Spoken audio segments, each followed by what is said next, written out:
Jacob, we've got 3 public hearings tonight. Gotcha. So obviously we want to give enough time for everyone to, Yeah, I'm getting the star 9.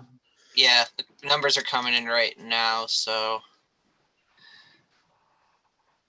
Okay. Right. So at every public hearing, Jacob, can you explain what the process is for them to raise their hand? Of course. Thank you. Yep. And you guys are live, so whenever you'd like to start the meeting, you're ready to go. Okay, I'd like to open this video meeting of the Commerce County Planning Commission. We'll start. Jacob, is there anything you want to say first? You want me to? When we get to the public hearing, you want to do that then? Yeah. So there will be public hearings tonight. If you are calling us via the phone, it's going to be *9 to raise your hand. This will allow me to unmute you. If you have any problems, it's *6 to unmute, I believe. But any phone callers, just remember to use *9 if you have something to say during any of the public hearing parts. And also, if you guys would like to do Pledge of Allegiance, I do have a flag ready. All right, thank you. We'll start by approval of the meeting agenda. Is there any additions or corrections to the agenda? I see none. So will somebody make a motion to approve the agendas as it stands? Motion to approve the agenda as it stands. Do I hear a second? Second. Okay, that's seconded. All in favor? You're going to have to go. Who's calling the roll call today? Debbie, you doing that? I'll do that. Yes. Okay. Harrell, Aye. Rebeck, Aye. Winkler, Aye. Weber, Aye. Kareem, Aye. Haber. Aye. Thank you. Thank you. All right, next will be the approval of the minutes. Any additions, corrections on the minutes? Anybody? If there's no additions or corrections, we will take a motion to approve the minutes as written. Motion to approve the minutes as written, Larry. Do I hear a second? Second. Did we get one? Winkler was a second. Did somebody second? Raise your hand. Yes, I'm good, Larry. Okay, Brian Winkler seconded. Thank you, Brian. Deb, it's up to you. Harrell, Aye. Winkler, Aye. Kareem, Aye. Rebeck, Aye. Weber, Aye. Haber. Aye. Thank you. All right, public discussions of anything that's not on our agenda. If the public wishes to join in and say something that is not on our agenda, we will entertain that at this time. And Mr. Haber, this would be a good time to remind everyone that we do have 3 public hearings tonight. If anyone's interested in speaking to any of those 3 topics, it would be better to wait until the actual public hearing for those topics. But this would be an opportunity to speak to anything else other than those 3 public hearing items. All right, Jacob, you're gonna have to let us know if anybody's interested in speaking at this point. And again, it's for anyone who's calling in, wants to speak, who's part of the public, it's *9 to raise your hand. I'm going to give it a minute. And yeah. Jacob, I don't know if you can hear me, if I'm still unmuted. David Scott, Supervisor. Yes, David, I can hear you. If I could speak to the Planning Commission just ever so briefly. Thank you for all your hard work. It's been a pleasure to work with those of you that I've had an opportunity to interact with on a daily basis. Obviously, my term of service ends on the 20th of this month of November. Thank you all, Larry Haber, Brian Perrell, Brian Winkler, Chelsea Redbeck, obviously Trustee George Weber is our liaison to the Planning Commission. I know Mr. McKeever is not present this evening. Hope everything's well. And Samir Karim, I really appreciate all you're doing. Obviously, the agenda is full of wonderful projects that you're seeing. So I really wanted to just intervene, elongate your meeting for just a second, and just say hi and wish you all well. I'm going to be local. If there's anything anyone needs, don't hesitate to reach out to me. But thank you all again for the service you pose to the Charter Township of Commerce. Well, David, thank you very much, and we're going to miss your smiling face. Don't be a stranger. Oh, I'm stranger than most, but I'm always around, Larry, I promise. Spoken like a true politician. Okay, was there And anybody Chelsea else? can still give you a run for your money for being my favorite Democrat. So keep up the good work, all of you. There you go. Yes, we do have Have a another good night. one. 1 second. It's going to be *6 to unmute. Caller 0437. Please state your name and address. Sec.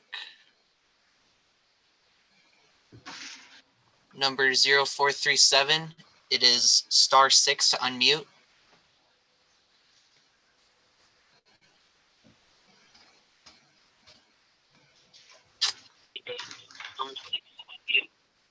This is Dan Isley.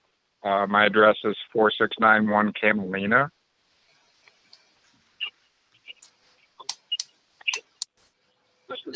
Sorry. My address is 4691 Camelina. What is it that you'd like to speak about, sir? My address is 4691 Camelina. All right, you gotta excuse me a minute. I'm trying to figure this out. I'm working on the marathon expansion. Dan, you want to unmute your YouTube feed? We're hearing both you and your YouTube feed. Yeah. Okay, is that better? Yes. Sounds like it.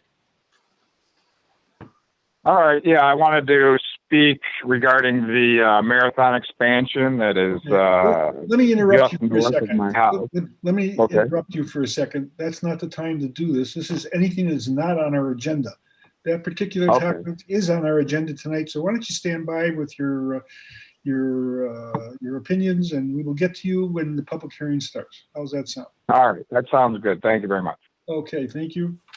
Is there anything else out there, Jacob? No, Larry, you guys are good to proceed. Okay. Updates of activities in Commerce Township. Bill's not here. Brian, what do you got going with the DDA?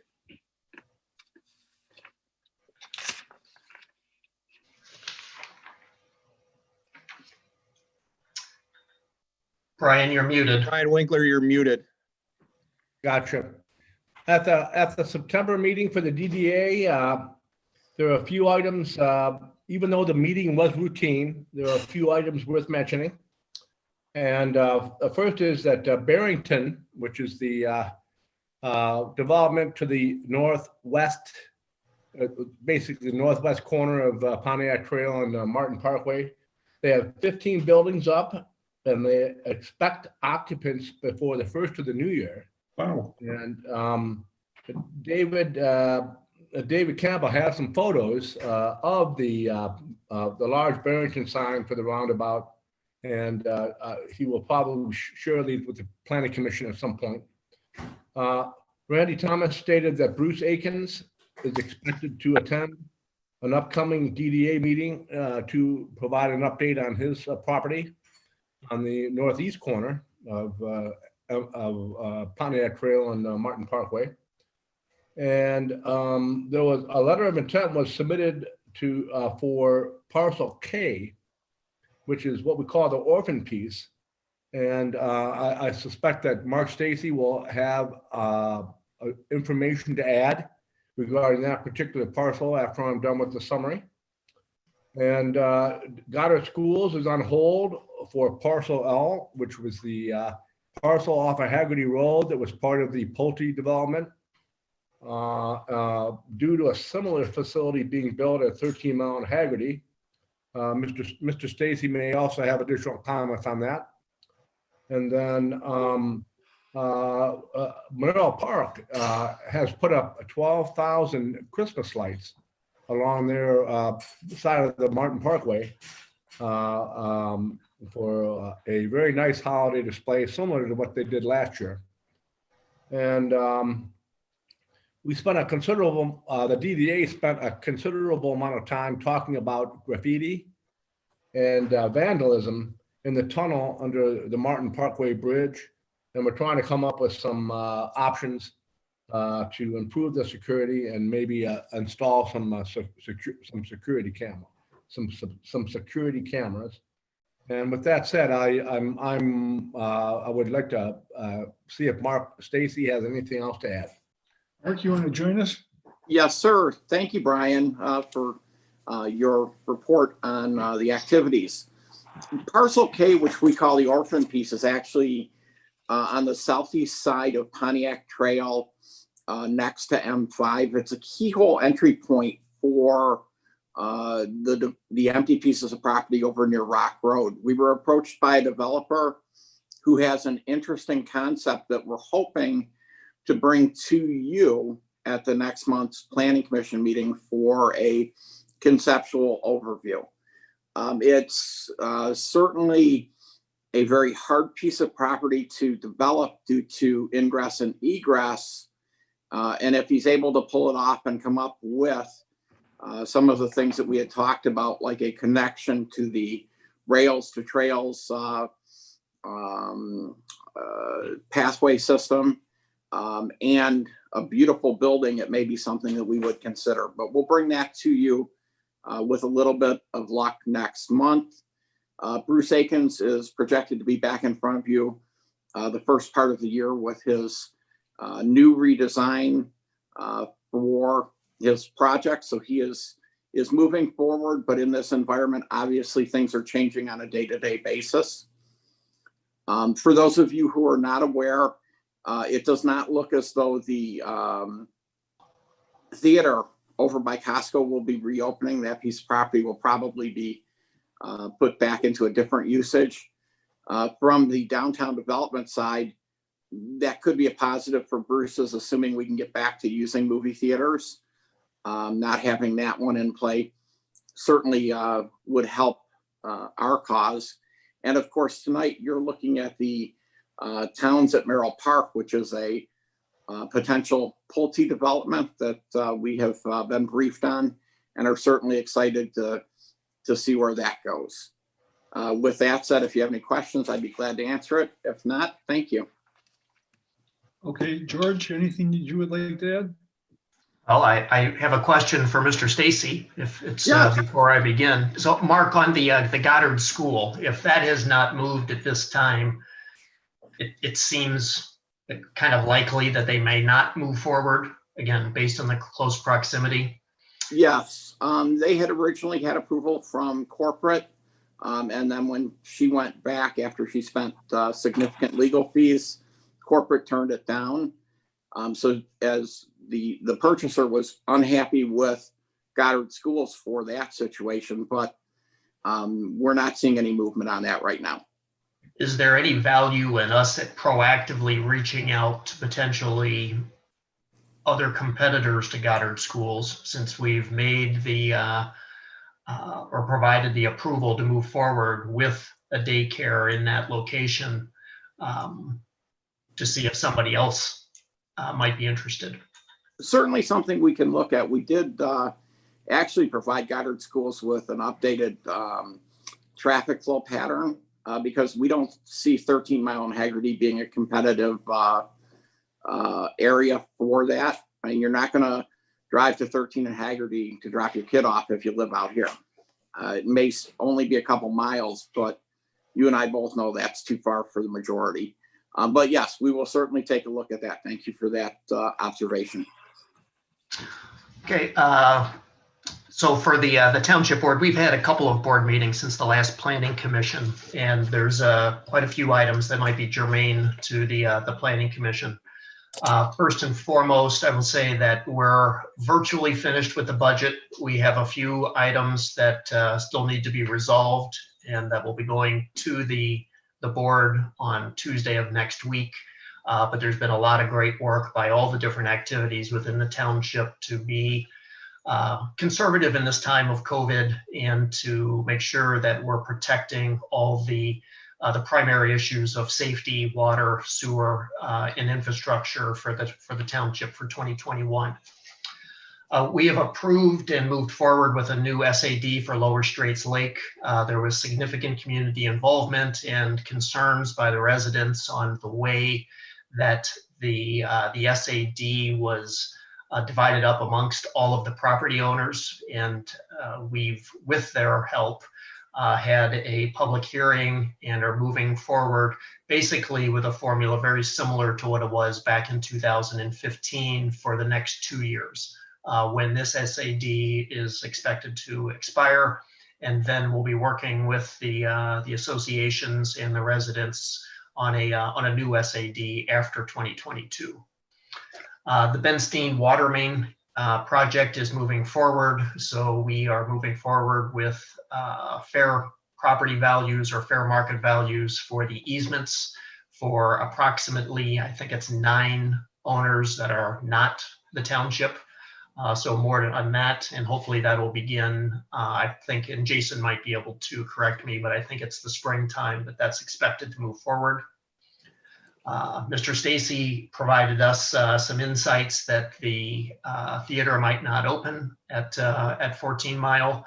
The Regal Entertainment Corporation, who owns the cinemas, is actually coming to us for a reduction in property taxes based upon the inability of them to use that property based on the issues associated with COVID.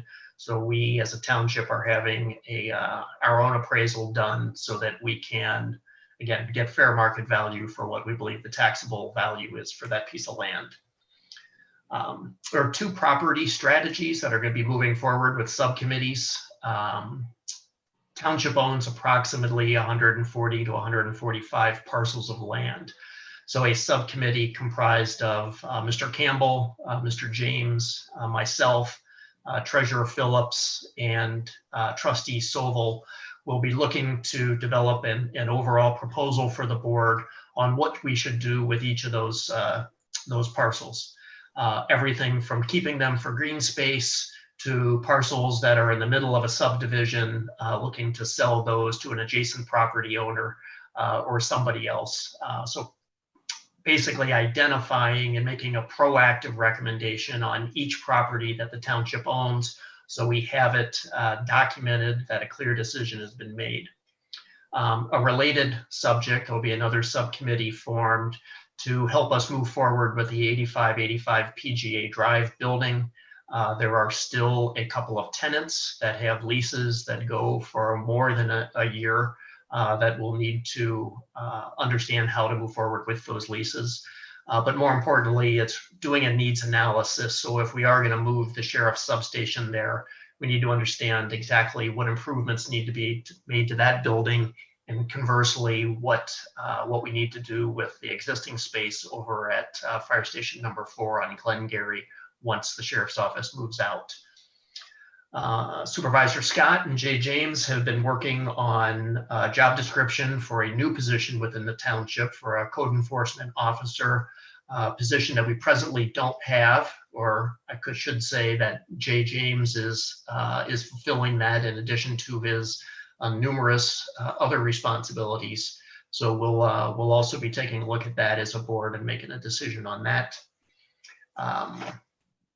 And maybe just 2 other items. The reserve at Crystal Lake was approved to move forward by the board, although it was not unanimous. It was a 4-3 vote to move forward, but it has been approved, and they'll now be working forward with the state and the county to begin the rest of that project. And finally, I don't know if it happened within the last day or so, but we're still waiting for Fire Station number 3 to be demoed. We had some issues with consumers on actually getting the gas mains all taken care of prior to the demolition. So that's all I have, Mr. Haber. Okay, George, what else is going to go into that PGA building other than the sheriff's station? To be determined. And again, I think that's part before we independently make the decision on how this substation is going to move there. We want to do a downtown, again, needs analysis to see what do they need what kind of real estate's going to be left over, and what's the best use of that square footage within the building. Okay. I haven't heard much about it, so that's good. Thank you. Jay, anything you want to chime in with? No, George hit on some of the topics I was going to mention. I am currently working on getting some of those easements that George referred to. I've been in contact with several of the people and then setting up meetings to go over that.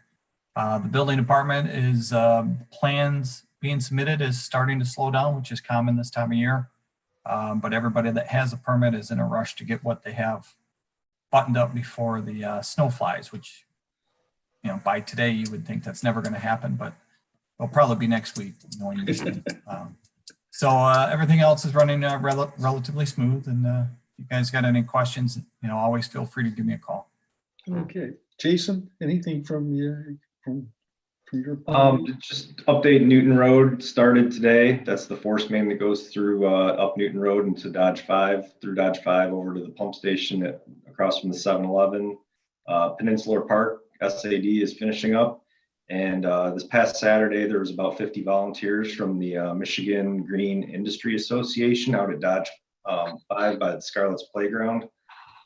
They put in about $80,000 worth of landscaping and amenities, and it was a good effort by all. I think it turned out great if you can make it out there to take a look. And Jason was one of those volunteers. So that's how Jason spent his Saturday. So thank you, Jason. And for those that didn't see it, Channel 4 actually provided an extensive amount of airtime to the all of the volunteers, and I think that Jason was actually seen in the background of their cameras. Yep, in the far background. And I went over there today, and it was just crawling with kids. It looks awesome. Okay, thank you all, and we'll move right on to H1, which is PZ 190001 towns of pardon me, Merrill Park, and it's conditional rezoning. Dave, you want to bring us up to date on what's going on there?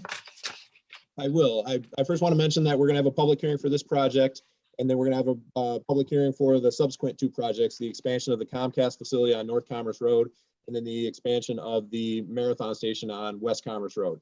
I get the impression that a lot of the folks who are joining us this evening from the public are most interested in the Marathon Station expansion, but I just ask that everyone be patient as we work through our agenda.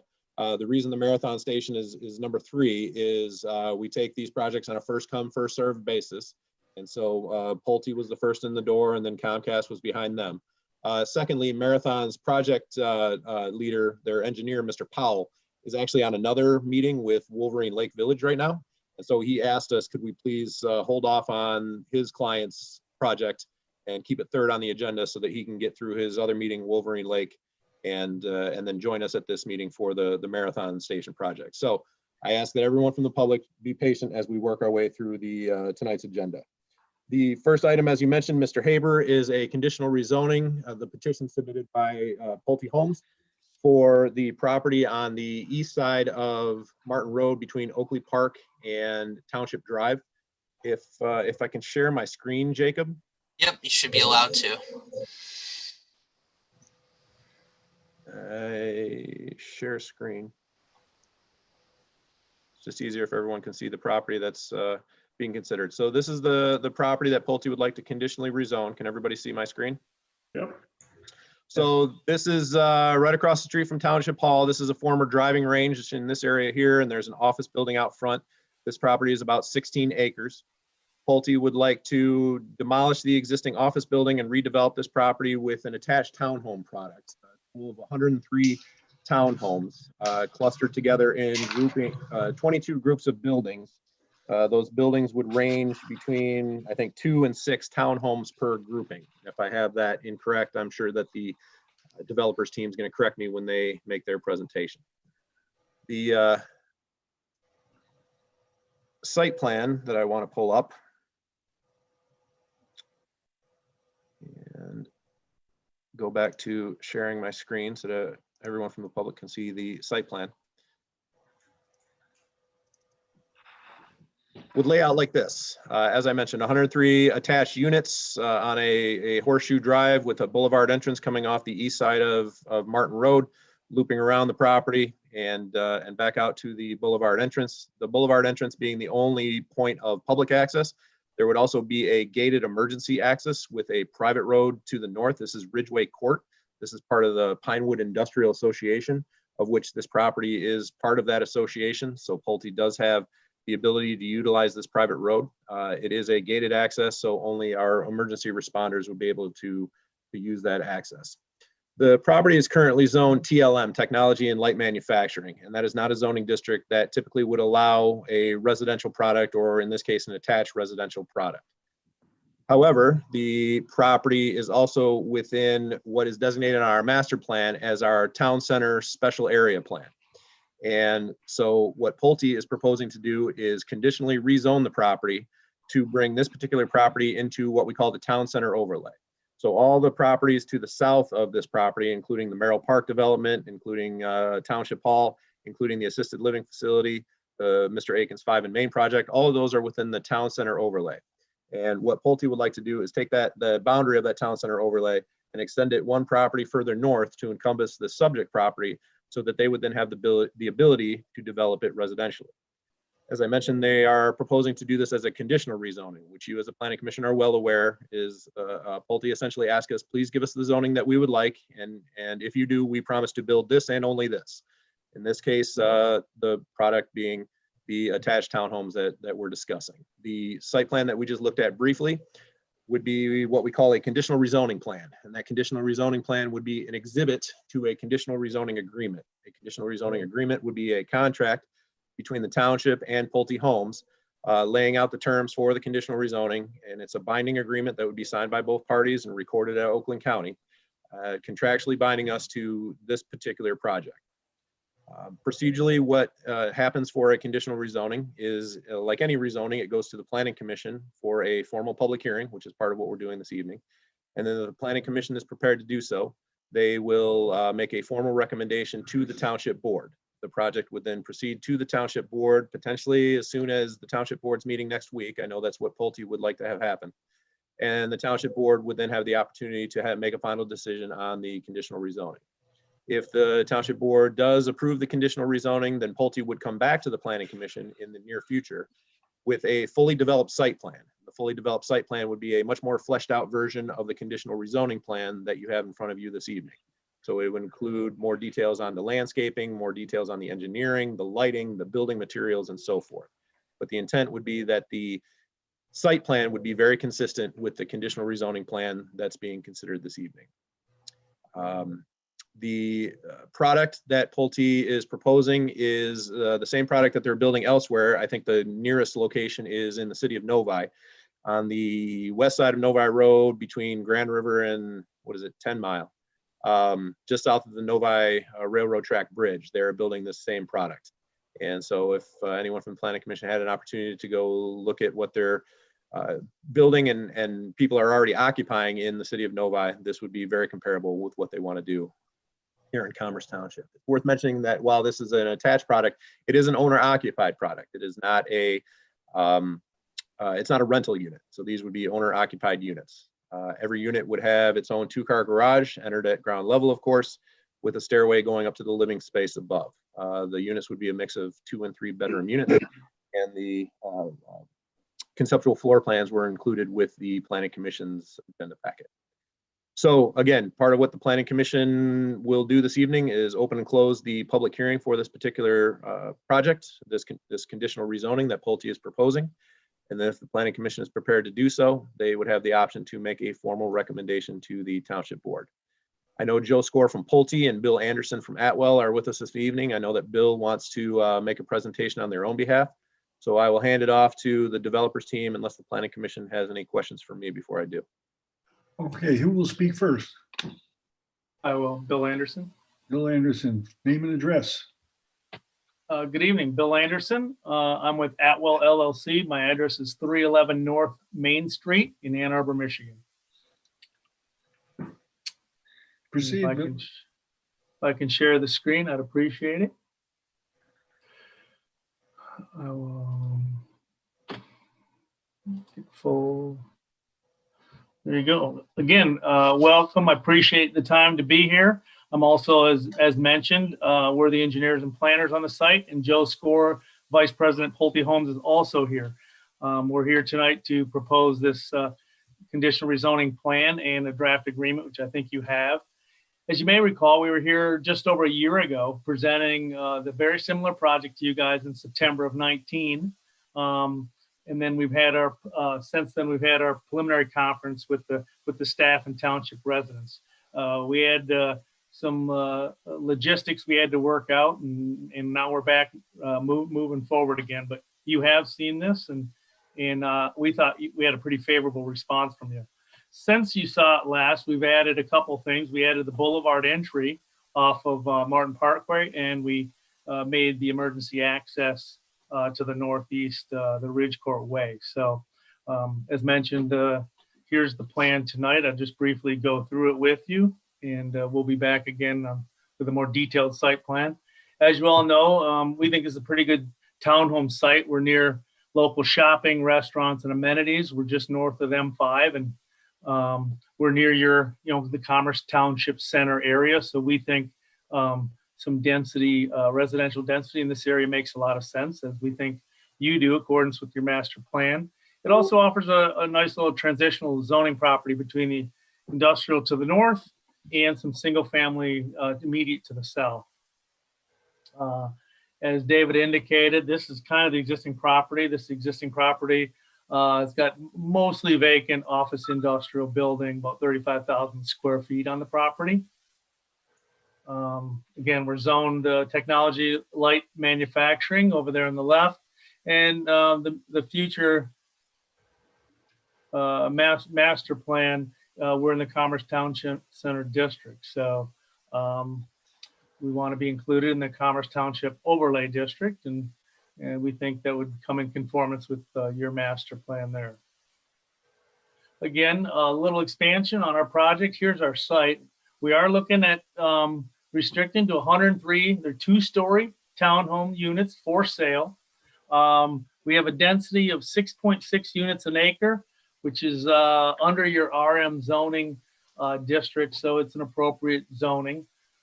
The open space we have is just over 6 acres, about 6.4 acres in open space. So quite a bit of open space throughout the site.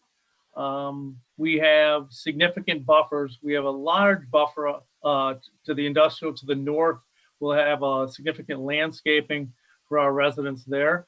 We're also proposing a nice significant buffer to the south. I'll mention the existing zoning has a 25-foot setback, and we're at 38 feet to our neighbors to the south and east. So we have nice buffers that'll be landscaped. We're proposing to preserve 1 acre of wooded area up in the northeast corner there.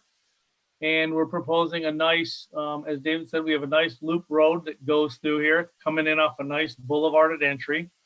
And in the center, we're going to have some type of central gathering area, probably some benches, some type of area for the residents to gather. And that's really our plan for the project. A little more detail, again, 16 acres. Setbacks, front, we're 110 feet off the front. So we're pretty far off of Martin Parkway. We have our detention ponds up there. So we're pushed off Martin Parkway pretty nicely. Side setbacks from the perimeter is 38 feet, as I mentioned. And I've listed all our building separations there as well. As far as kind of the public benefits for this, we really think this project fills a great housing need in the township. Demand for housing targeted for young families and the active adult. That the picture on the right, there's a picture of the actual product that we're proposing. That one is located actually just south of Ann Arbor. So that's a live, fresh picture of the product we're looking. It'll keep valued residents within the community, attracting new families and into the area. And again, it's in close proximity to the town center and your major transportation corridor. Again, we're looking to preserve 1 acre of woodlands, So it'll have a nice aesthetic, mature appeal to the development in that corner there. And we think we comply with the township master plan. And it's a nice transitional zoning to the industrial to the north. Again, we're proposing a high quality residential neighborhood. We got a lot of open space provided. We'll have complementary landscaping, both for the units and the open areas and the perimeters. And this development will be all maintained by professional landscaping grounds crew through the Pulte originally and the HOA ultimately. So it'll always look nicely maintained residential community. Again, our architectural design has a lot of interest on the units. Again, here's a picture of the unit showing a different facades from each of the units. We got greenscape between the driveways. You can see a rear elevation shown here as well. So these are all 3-bedroom attached townhomes. So we are, again, excited to be here and answer any questions that you would like us to answer. Appreciate your time. Okay, is anybody else from your organization that's going to speak about this? Joe Score is here. I think he's here for questions, Yeah. unless you want to chime in, Joe. Yeah, Joe Score, Vice President of Land for Pulte Homes of Michigan, 2800 Livernois Road, Troy, Michigan. I'm here to answer any questions that you might have. Okay, if there's no more you're going to add, folks, then we'll move out to the public hearing. Now, for the public that's out there that wishes to hear more about this, let me explain the public hearing. You get your chance, you get 2 minutes to speak. We would like you to ask your questions directly to us. We will hear them. We may not answer them 100%, but we do hear everything you have to say. So with that, I'll officially open the public hearing, and anybody in the public, Jacob, you can get the folks and see if there's anybody who would like to speak about this. All right, and just a reminder, this is for Pulte, not the Marathon gas station. So if you'd like to speak, please just use *9 to raise your hand and *6 to unmute once I call your number. Please announce your name and your address before you speak to the board, please. And I have 7769.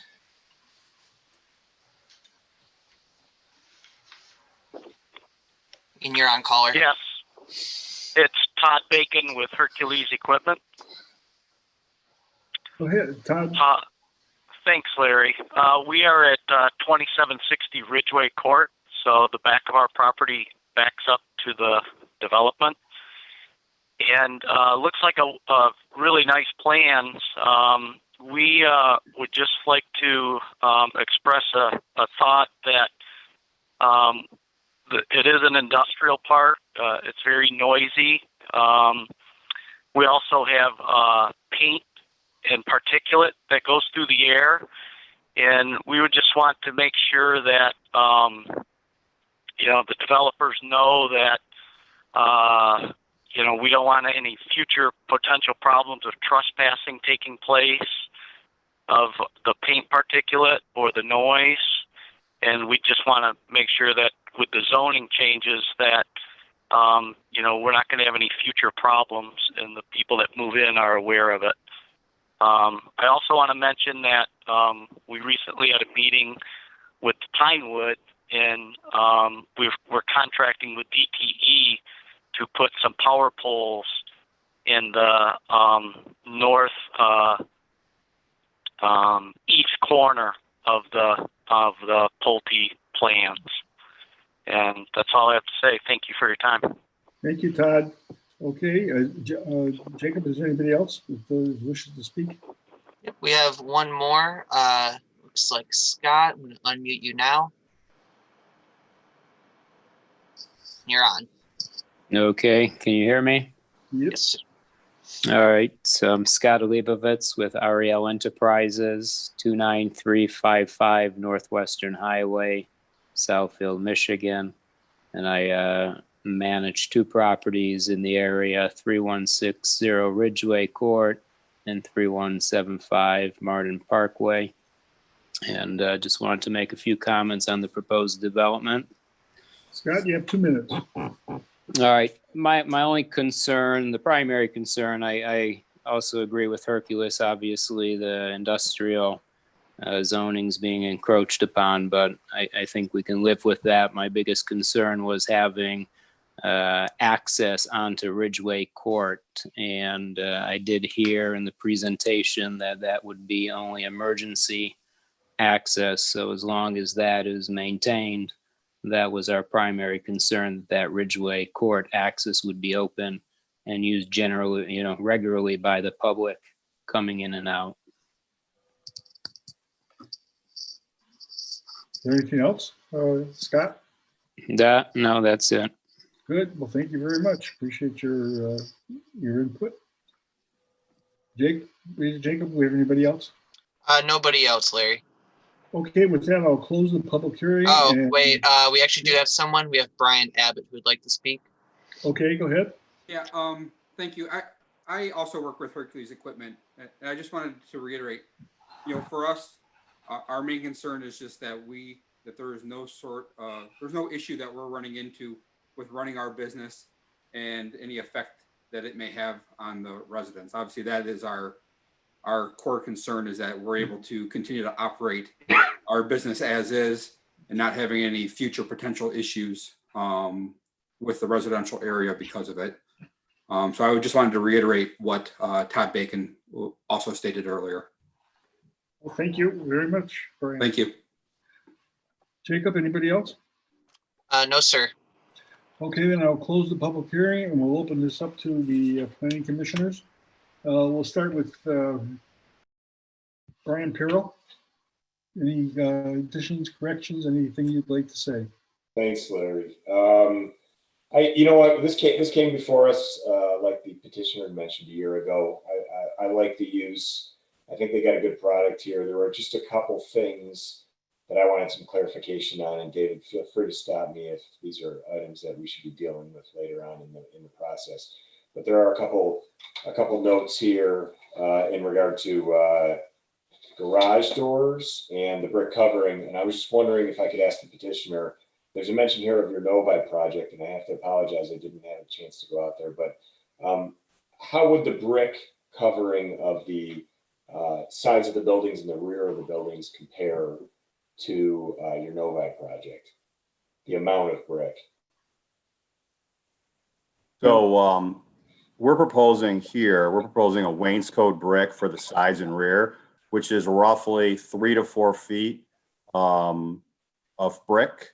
At Novi is a little different. Novi's brick is first floor brick. However, Novi's brick was required. It was a requirement under their ordinance. They had a specific brick calculation that all developers in that particular zoning district are required to meet.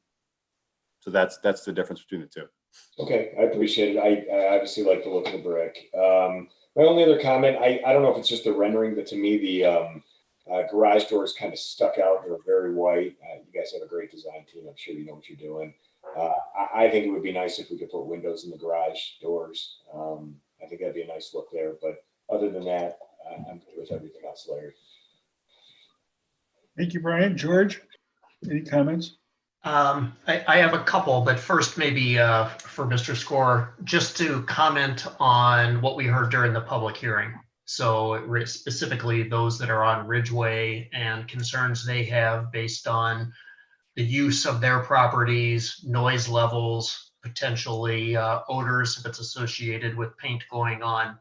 And has that been taken into consideration? I'm assuming that's partially why you're keeping that quadrant wooded, but just want to make sure that there's really full knowledge of what that area of the project might feel like. Yeah, we're aware of it. And Pulte, as a publicly traded national home builder, we actually take the extra step. When we sell a home to a consumer, we go above and beyond. We disclose everything, whether we're legally obligated to or not, just to make sure that there's full disclosure when a person does sign on the dotted line to buy a home. And we will disclose anything and everything associated with the adjacent uses. Okay, thank you. Just a couple of comments, and some of it's for the public. So we did see this a year ago, and it's consistent with our master plan. We think it's good use for this. And just as important, the traffic study that Mr. Campbell had commissioned shows that any traffic going in and out of this off of Martin is less than what would be expected if that property were developed as it is within TLM. So congestion and traffic, particularly on Martin Road, is a big concern for all of us. Two comments, and again, I think we'll address this more at site plan, but it could definitely come up next week before the township board, as 10 of your units are going to back up into Martin Parkway and be visible. I know you're going to have some trees screening it, and I know that the retention ponds are there, and there'll be set back at a pretty decent clip. However, the elevations that you showed us with just a 3-foot wainscoting, I don't think is going to fly for at least for those 10 units, because of the visibility that they're going to be. I think we're going to need to see something that looks better than the renderings that you sent to us. I would also comment. Yep, go ahead, Jim. I was just going to say, it's a great comment. And actually, we already, for those units at Back to Martin Parkway, we have proposed first floor brick on the sides and rear for that number of units on Martin Parkway. And we've incorporated that into the conditional rezoning agreement. Okay, thank you for that. You're welcome. Just a comment as it relates to brick, and I do like the elevations that you showed us, the front of those. I think what the township is moving towards greater utilization of stone or cultured stone. So I would challenge you to take a look at that as you come back for site plan approval. I know that you do have some of the units are of that, but more stone is more fitting with where we are going, I think, as a township, and a lot of the projects that we've recently approved.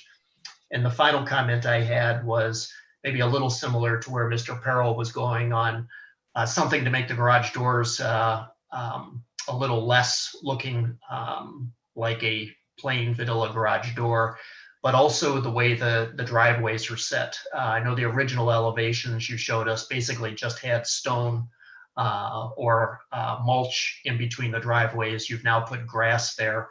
I'd also challenge you to put some kind of shrubbery or trees within those areas so that it doesn't look like just a large paved area with along the road front. So those are my only comments. I think you guys have done a nice job. Thank you, George. And George, I was thinking maybe that stone should go up even higher than the first floor, maybe all the way up. But I'm interested to hear from Brian and Sam and see what they think about it. That we'll get there in a minute. Okay. So Chelsea, any comments? I have a few. I would like to reiterate what George said about the exterior, and I think that I will not speak for everyone on the commission, but I will speak for the things that we've done, at least since I've been on the commission, that the exterior is going to make a big difference about, how open we are to approving anything, because I think we all want everything, especially from Martin Parkway, to look very appealing. So I would be really curious to see what the actual outside plans look like before we do any approval. I was also curious, what kind of price point are you looking at for these units? Scott? In terms of price point, I would say this is, we'll have base prices that will be in the low threes, a delivered price after all premiums, options, upgrades, probably somewhere between $350 and $375, give or take. Okay. It's hard to say at this point. It's a little premature. Okay, I just wanted a basic range. And then this might be a question that is not for you guys, but maybe for Dave or someone else. What kind of consideration is put into the capacity for the current school district buildings that are here, like the elementary school? And how many, you guys have a development right next door, which I know has kind of overloaded Oakley Park already. So if you're going to bring in another 100+ units with younger families, how does that kind of play into the planning part? And again, that might not be for you. That might be something that Dave could answer or somebody else on the commission.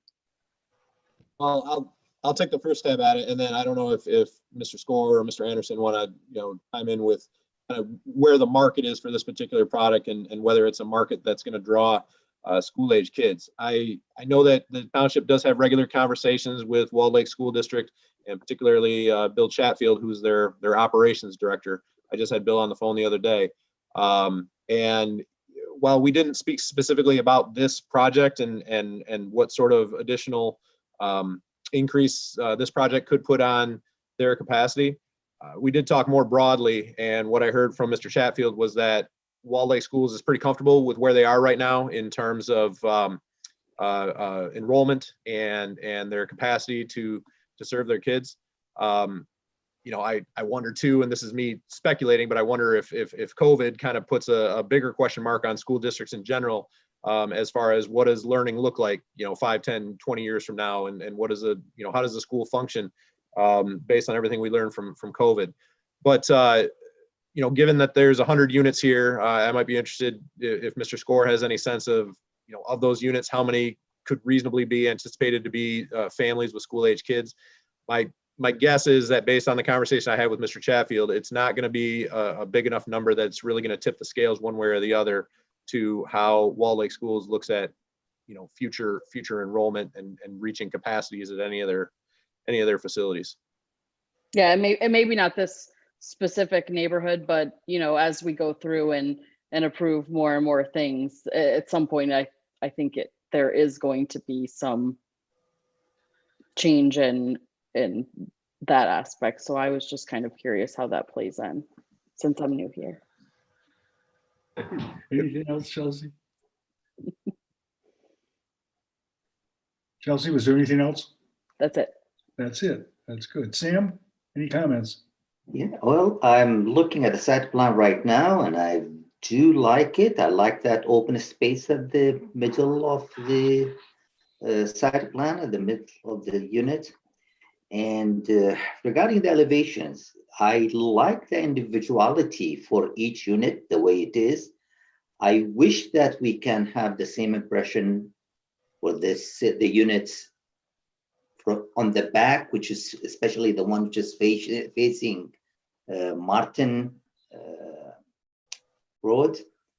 I do agree that we need to do something with the garage door to break this monotony of this big white. But other than that, I think it's very nice project. All right, Dave, before we go on, we're going to see a site plan in this. If this gets approved tonight, we'll see the site plan when? That would be more up to Joe's team and Mr. Anderson's team than maybe it would be to me. The impression I get from them is that they're pushing pretty aggressively on this project, I would think, in the hopes of breaking ground by spring of 21, I'm guessing, but I'll defer to them. Okay, we're going to see this again on the site plan, so we can further tweak this if we care to. But I would like to say at this point that, I'm hearing a lot of good comments, and a lot of them are centering around architecture, building materials, some upgrades to some garage doors, and maybe some other materials. What I want to avoid is when this comes back to the Planning Commission for site plan, and if we're having those same conversations, but at that point we've memorialized a conditional rezoning agreement. What I want to avoid is a situation where the developer is saying, well, this is what we agreed to in the conditional rezoning agreement, and this is what we're able to do. And the Planning Commission is saying, well, we want to see some better materials, some better garage doors and so forth. But we're sort of boxed in on this conditional rezoning agreement to some degree. So I guess part of what I'm hoping is the outcome of tonight's meeting is if there is any opportunity to amend or adjust some of the building materials terms within the conditional rezoning agreement, I'd be interested to hear what they might be this evening. Okay, I think we're on the right path, but we're going to see it again. That's my thing. We're going to give them as much input as we can. Brian Winkler, any comments? Well, Larry, I've back in October of 2019, I stated exactly what I'm going to say today. And that is that this is a great complement to the Commerce Town Place development. And I have nothing to add other than what's already been said about the needed improvements to the elevations, including the extended brick and the some improvements to the garage doors to make them a little bit more, just improve them a little bit. But otherwise, I like the development. I like what I see. I'd like to see it happen. Brian and Sam, I'm most interested in the 10 units that are facing M5. Do you have any input that you would like to do, anything more that you would like to see done on that? Because that's what the public is going to see. So I'd like to, can you address that a little more if there's any input that you can have going on there? Yeah. Go ahead. Yeah, actually, for those units, my concern is that I don't like, if you look from Martin to see a back side of the building. I want that, those buildings, the back of them look like the front. The variety and the elevation, you know, and the material, different material, brick and stone, at least those units. So it wouldn't look like we are looking at the back of the unit, but looks like we are looking at the front of the unit, although the front's from the other side. Sam, can you give me any ideas of what you're talking about, what you're thinking about? Well, if you look at the front elevation, which we have the rendering, you will see there's a different look for each unit. And I would suggest to do the same for the back of those 8 units, to have them each one look individual, so they will look like there is 8 units. From the street, look like 8 units, and this is the elevation of the entrance, although the entrance is from the backside. Okay, Brian Winkler, any things that you'd like to see done back there? Any input that you can give the Pulte people? I agree with Samir's. I concur with Samir's suggestions. And other than that, with what's been said by the other planning commissioners, I really have nothing more to add, Larry. Okay, well, thank you. I have a couple comments here. First of all, what's the square footage going to be of these units?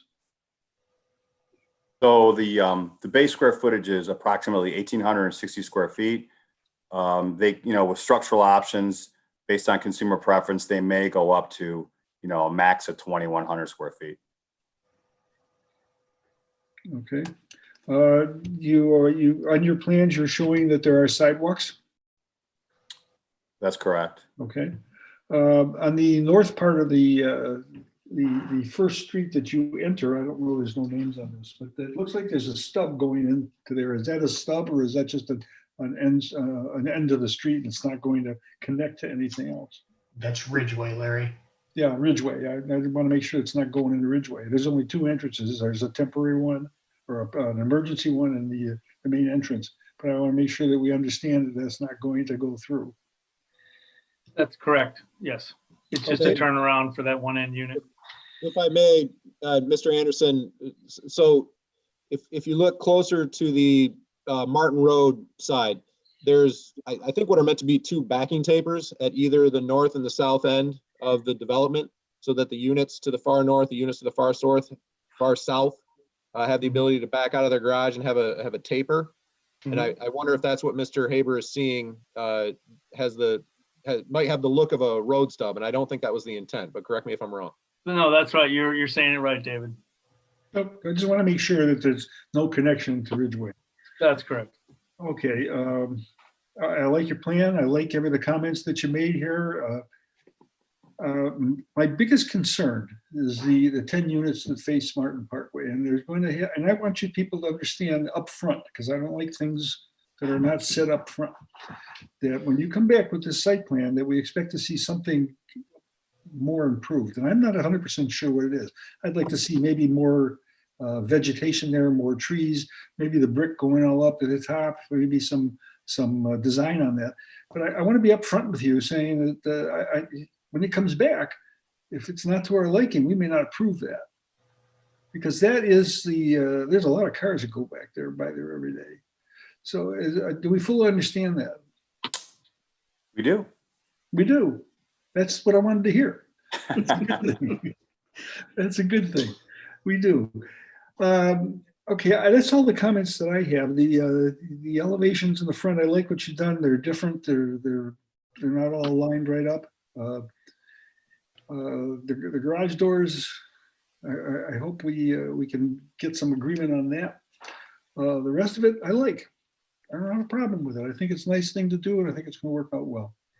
Well, with that, if I may, Mr. Haber, at the risk of putting Mr. Score on the spot, is there anything? I'm on the spot. That's what I like. Is there anything that you're hearing this evening that would give you any reason to adjust any of the language of the conditional rezoning agreement before it has the potential to move forward to the township board? Sure. I think, sitting here today, I don't think we have a problem with upgraded garage doors. In terms of what we're going to do on Martin Parkway, again, as I mentioned, we've already proposed, first floor brick. I don't know off the top of my head what else we could do in regard to enhancing that. So I guess at this point I can, I'm happy to accommodate the comments with regard to the enhanced garage doors. And then again, we'll take a look at the plan and we'll consider your comments. So, Mr. Haber, can I jump in and ask a question here? Absolutely, George. You're one of my favorite people. So, thank you. Joe, Mr. Kareem had made a suggestion that even if you take the rear elevations along Martin Parkway and you take the brick up through the first floor, you're going to have basically the entire lower elevation brick, and the entire upper elevation is going to be potentially the gray siding. And I think what I heard Sam say is taking the rear elevation of those two units and individualizing them going all the way up through the second story. So if you look at the front elevation, on some of them you had brick going up and then you had siding. The one in the middle was stone going up to the peak or up to the roof line. Doing something like that to make, rather than it looking like one building, even though I know you have some variations, but to take a unique feature going all the way up to the roof line to show that those are separate units. Is that something you can commit to? It's something that I don't have a problem with, or really. I want to understand what's involved and how it's going to look. I'm not an architect. I don't think in general, I have no problem with doing something different on the rears of those units back to Martin Parkway. Whether it's brick all the way up on alternating units, that could be something that we'd consider. I just want to take I have no problem working with you. We're happy to work with you. I just kind of want to get my head around it. And talk to a few different people and understand what the best course of action is before I commit to anything, if that works for you. Understand. I don't think we're trying to nail you down to anything today. That's not. We just don't want any misunderstandings that when you come back to us and then we say this is it, and you said, "Well, I didn't hear this before. I don't want to hear it." Well, you got it. So it's on your plate. You got to use it. Okay. Yeah. That's what we'd like to see. So other than that, I have no further comments. Deceleration lane is a lane that you're going to put up in front there. That's going to help out the traffic situation an awful lot because that's a very busy intersection, especially with the roundabout coming right off the roundabout. So I think everything is looking fine to me. Let's see how the vote comes out. See what you guys are going to get. How's that? Okay. With that being said, would somebody like to make a motion for up or down on this? Brian Perrell, I'm looking right at you. Yes, sir, but I'm on mute and I put my thing away. I would be happy to make a motion, assuming I could find it. Thank you, Brian. That's a reasonable amount of time. No, take your time. We got nowhere to be. Not all night, huh?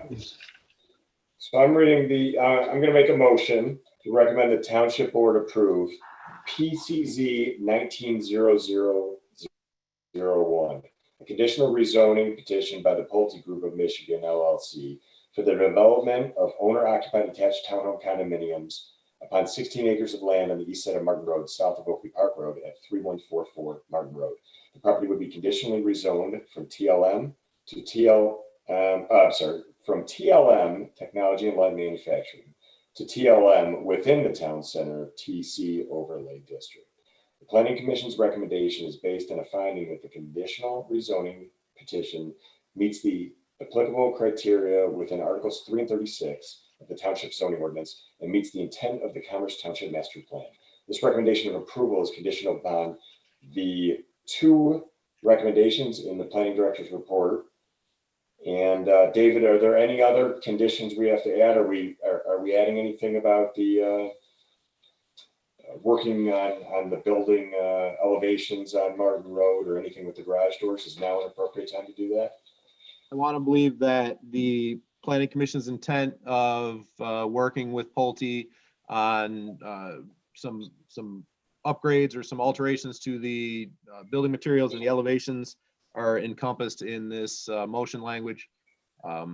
What I heard a little bit more firm commitment on from Mr. Score was in regard to the garage doors. Debbie, you got all that? You can nod your head. It's okay.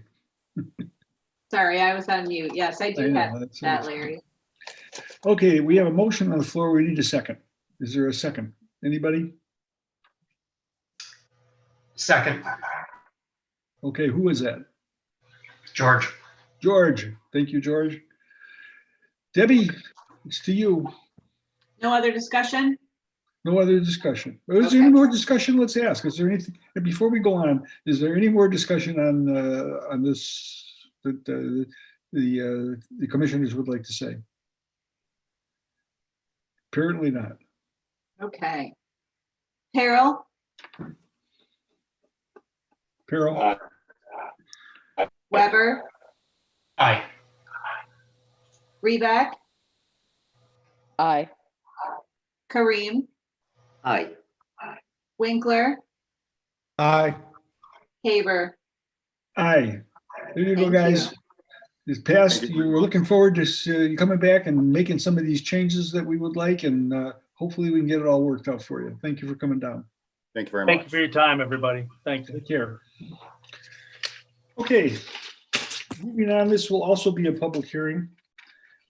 Special land use public hearing for PSU 20-04 Comcast Edition. This is a special land use.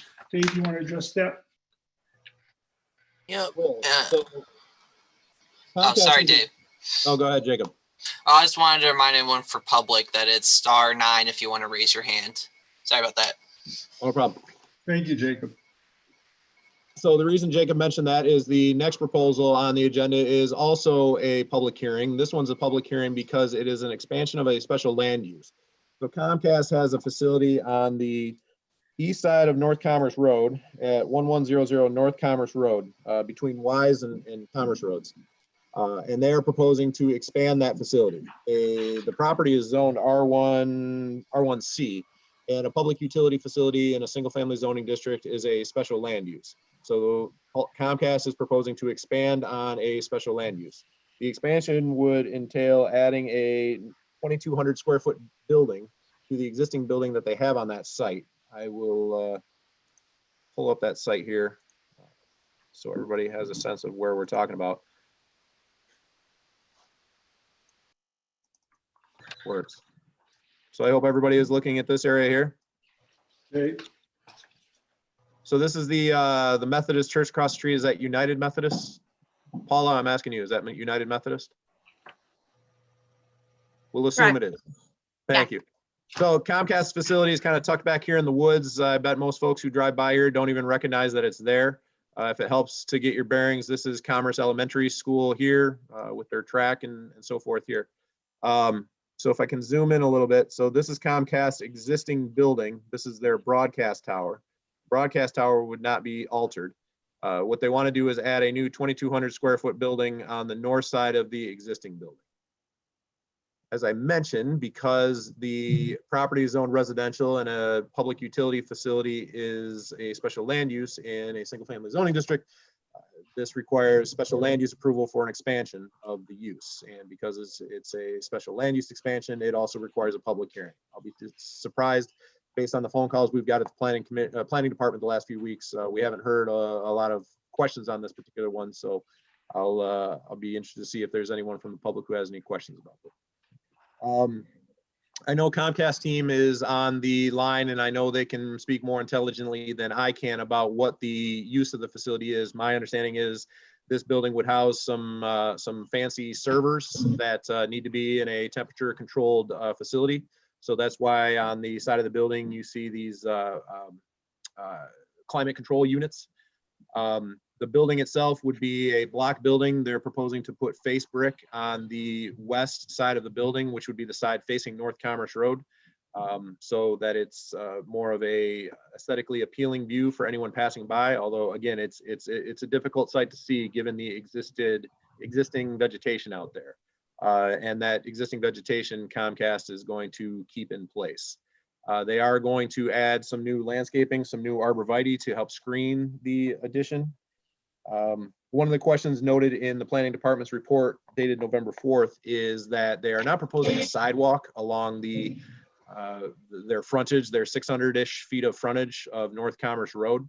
The planning commission is within your discretion to determine whether or not a sidewalk would be required for a site expansion such as this.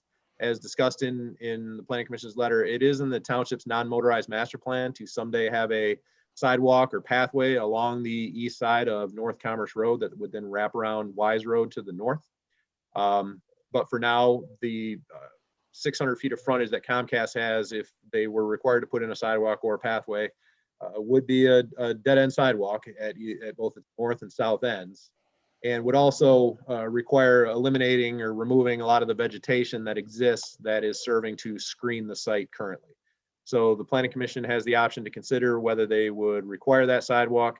Another thing that the planning commission can and has done is, if Comcast is willing, to get an engineered cost estimate of what that sidewalk would cost and have Comcast volunteer to instead do an in lieu of payment to a dedicated pathway sidewalk fund, so that the township could either hold on to those funds until a sidewalk projects along North Commerce Road comes to fruition, or if the township sees a need for a sidewalk connection elsewhere in the township, that would make more sense than this particular section along North Commerce Road.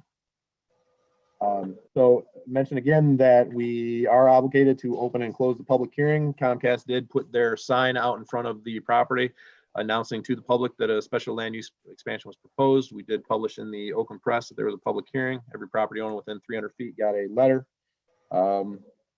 But I will pause there and see if the planning commission has any questions for me. Otherwise, as I mentioned, Comcast team is with us to present this project on their own behalf, and then we will open the public hearing when it's time to do so. Okay, thank you, David. Who is going to speak for Comcast? That would be myself. Matt, could you take the lead and describe our project? Yes, my name is Matt Feierabend. I'm with the engineering company Lutz, Daly & Brain. We're representing Comcast on this project. My address is 6400 Glenwood, Overland Park, Kansas, 66202. Okay, yeah, go ahead. Okay. Is it okay if I share my screen? Sure, that'd be great. All righty. Hopefully Jacob's, there we go. Okay, basically this is the aerial view that David was showing you just a moment ago, but with our site plan overlaid on it. As he mentioned, the site is set back quite a ways from the road in its current configuration. And with the expanded building we are proposing, it's keeping about the same setback from the roadway. It does have quite a bit of vegetation in between the roadway and the proposed buildings. This is a shot from standing right on the edge of the roadway. I tried to find actually the least dense section to show you, which is looking down the driveway. And you really can't see the existing building. I mean, you can see a little bit of the peak right here of the existing building. And this is a little bit further down the frontage, also looking back. And as you see, once again, you really can't see the site in its current configuration. which I realize that this is when the trees are vegetated. So during the winter, you would have a little bit less vegetation, which is the reason that we are proposing those arborvitaes along the entire frontage to help with that screening. Basically, the purpose of this project is, especially in lieu of, like an example, tonight's Zoom meeting, there's a lot of demand for internet services right now. And just to stay current, I mean, technology is constantly upgrading. And as part of those upgrades for Comcast to stay current and provide, good service to everyone in the community, is they're just needing some additional space in order to be able to do that.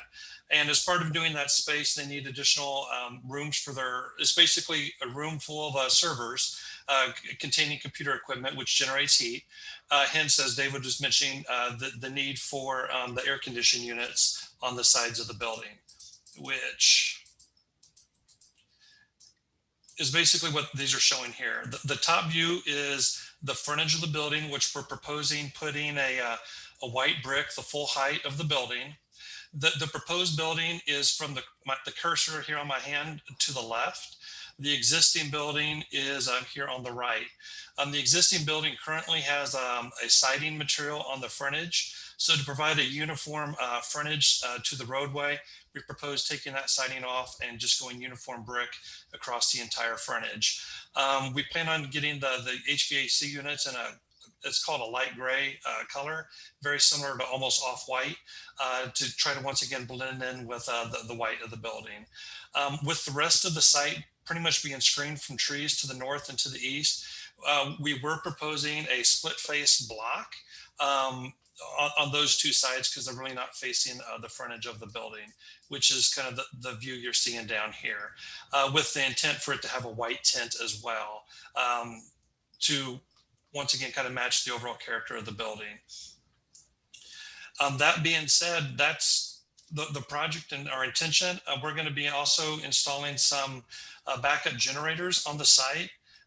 What that will do is once again help with the reliability of the site in the event of a power failure, to keep Comcast services available for everyone.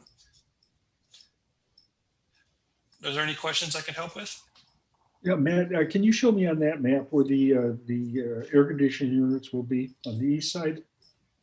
On this view or back on the view elevation? on right now. Okay.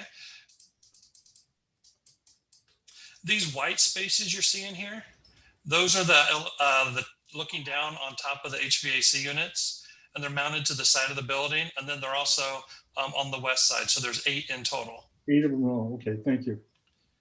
And what that does is those basically shoot down a rows of racks to keep the computer equipment cold. Mm-hmm. Okay, any further comments? Yes, this is Eddie Rodriguez with Comcast. I would just like to reiterate that we are putting arborvitaes on the west side of the parcel to screen the building. Also, the site today is an unmanned site, and once the project, if approved and completed, will also be an unmanned site. So they will generate no more traffic than there is today. Okay, anything else before we open the public hearing? I think, Mr. Rodriguez, corrected me if I'm wrong. I think when we talked to you in the weeks leading up to this meeting, this site gets visited by a service technician 3 to 4 times a week. Is that accurate? That would be accurate. This service technician handles 3 different sites.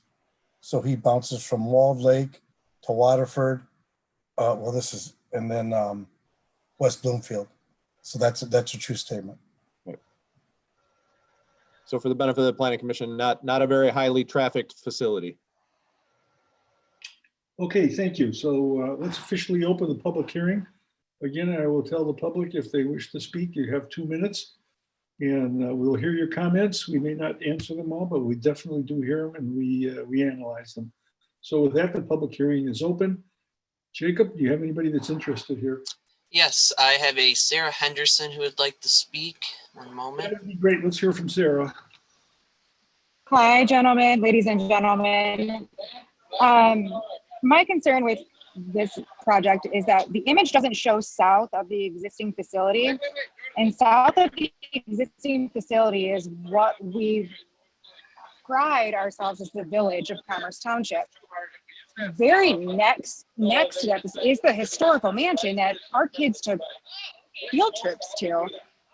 What protection, if any, is there to preserve the village, the appeal of the village, the historical commerce mansion, and also the noise? If we're putting in all those air conditionings, arborvitaes aren't soundproofing anything. And just wondering how that's going to affect the people that live directly next to the facility if we expand it that much. Okay, can you still hear me? Yes. Yes. Okay, because I lost contact with your folks. I lost all my video here. Okay, would one of you gentlemen like to speak to that? Yes. Actually, the South is going to benefit from the sound because there's currently 3 15-ton HVAC units, as well as ductwork, which is on the side of the building. Here's one unit here, a unit here, and a unit here. And then there's ductwork, basically a plenum that's about 3 foot by 2 foot that runs the entire length of the outside of the building. It's stuck to the outside. All that is getting removed as part of this project, because that cooling is not needed anymore on the south side. The HVAC units we are going to be installed are on the north side of the building, or I'd say from the south side. Let me jump to the proposed plan. We can't see your screen. Oh, I apologize. Let me share that again. Okay, let me jump back to where I was saying the south side. There's 3 units, one here on the west side, which is a 15-ton unit. There's air conditioning ductwork, which runs along the east side and then all along the south side of the building. And then again along, I reversed my east and west, and then on the east side. There's a 15-ton unit here and a 15-ton unit here. All 3 of these units are being removed. Due to their not being needed at that point. And that will also remove the ductwork on the outside as well to clean up the appearance of the south side of that building. There is going to be a new building on the north side, which is more or less screened by the existing building. That 4 of those HVAC units are going to, the very building itself will act as a sound buffer from those. And these are a newer, quieter unit that is intended to run quieter compared to the existing 15-ton units. And the generators are placed actually even further away from the site. And I do want to emphasize that the generators are not intended to run all the time. They're there for emergency backup purposes only, though they do get tested for like about a 10-minute cycle, maybe 15-minute cycle about once a week, just to make sure that they run. But as far as normal operation, they would only be running as if the power dropped from the area. So they would not be producing fumes or noise from just normally sitting there. I hope that answers the question a little bit. And I would like to add, if I could, to that comment. So the arborvitaes on the south part property line, those will not be disturbed.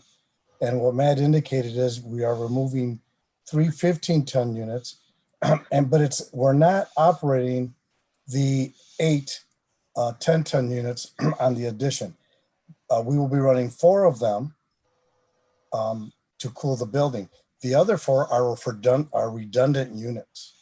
They're only there if an emergency arises and one of the other units goes down. So there will be 4 units running at any time, no more. And then also with the, I'd like to speak on the generators. The generators it's a better enclosure. These are Generac dual generators. It's a better enclosure than what we have today on our current generator. And although we show 2 generators, one is a redundant generator. In the event that one generator goes down, the second generator is there for backup. And Matt is correct. We run those units 15 to 20 minutes once a week, and they only operate in emergency mode when it's in we lose utility power. So thank you. Okay, Sarah, is there anything else you want to add?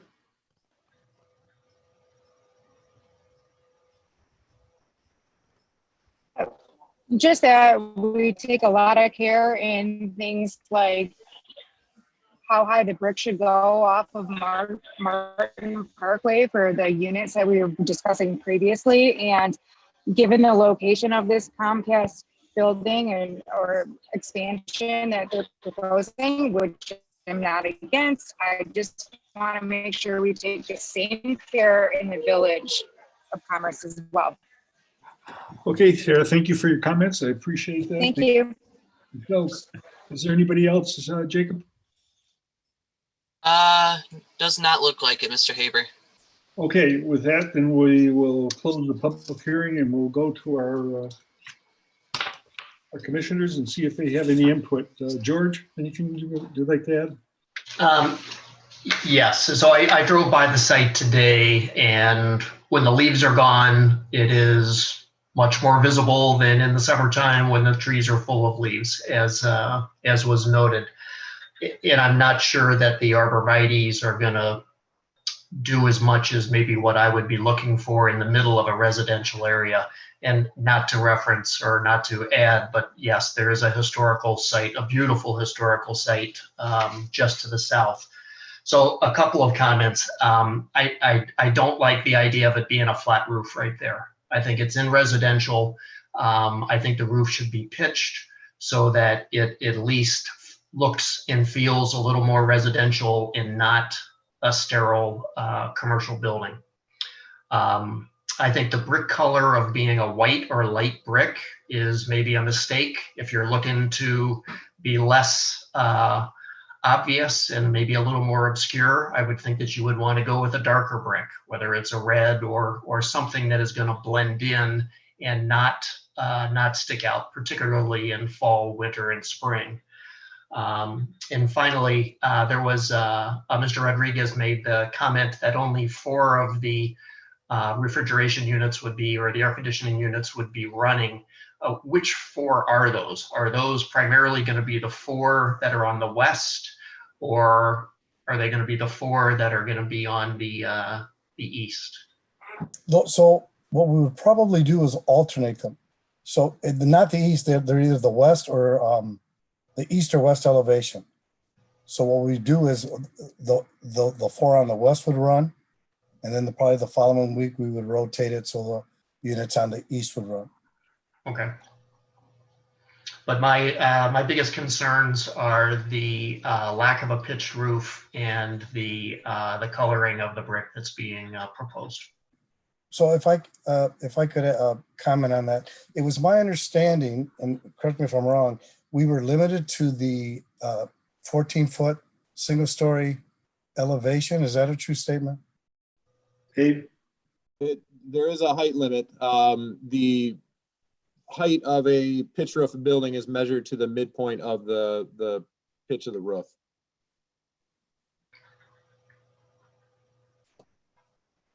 So having said that, Dave, would the building that they're proposing, at least the ceiling height that they need, would a pitch roof work? I think they're right at their height limit with the flat roof building, and I'm gonna defer to Mr. Rodriguez. I'm gonna guess that they need all of that height to properly circulate, ventilate the equipment inside. And so, yes, if they were to add a pitched roof to that building, then that would push them above the height limit that they're allowed to have for a utility building in this zoning district. So could again, if it was pitched with an open gable, and I guess I'm asking Mr. Rodriguez, is there an alternative within the what you need to perform for that building? Is there a way to make that or to allow that to have a pitched roof? Not without interfering with the interior clear height that we need. So I was wondering, would it be feasible to allow a facade on the front? Like you would in a downtown district, like you do downtown Milford? Now that would obviously exceed your 14 feet, but it could give you an architectural look that it's not a, if you will, a flat or pitched roof as we have it today. If it had a pitched roof parapet facade, then that would be allowed to exceed the the 14-foot height limit to the top of the roof line. I'm not sure I'll defer to the planning commission whether that's the route we would want to go on a facility such as this. Jay? Jay James? Unmute yourself. There you go. Yes. What can I help you with, Larry? Okay, Dave, you want to repeat that to him? Because he would.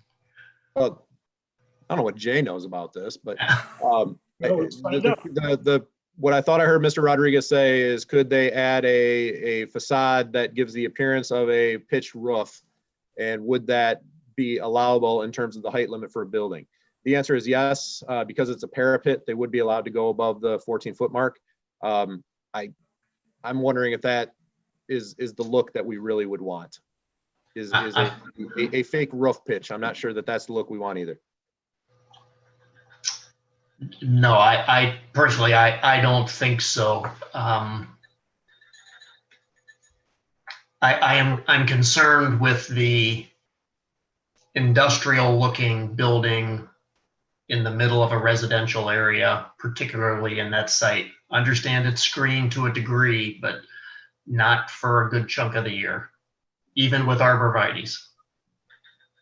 And I suppose the potential counter argument to that would be, if we're adding a roof now, we're increasing the height of a building that the intent would be that it's a nondescript building.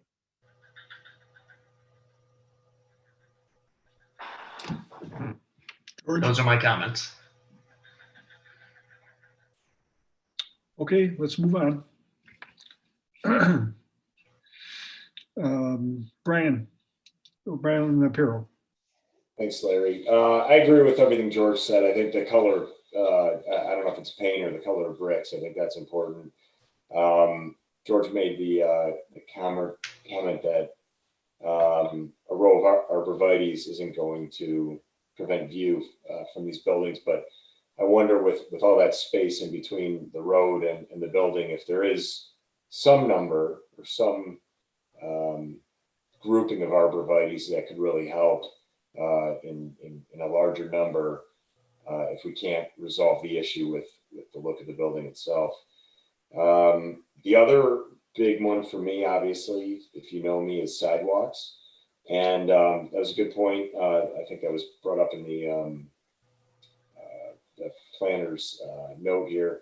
I was wondering, Dave, is there a way we could pull up the aerial view of the property for a quick second? I just have hopefully a quick question for you on that.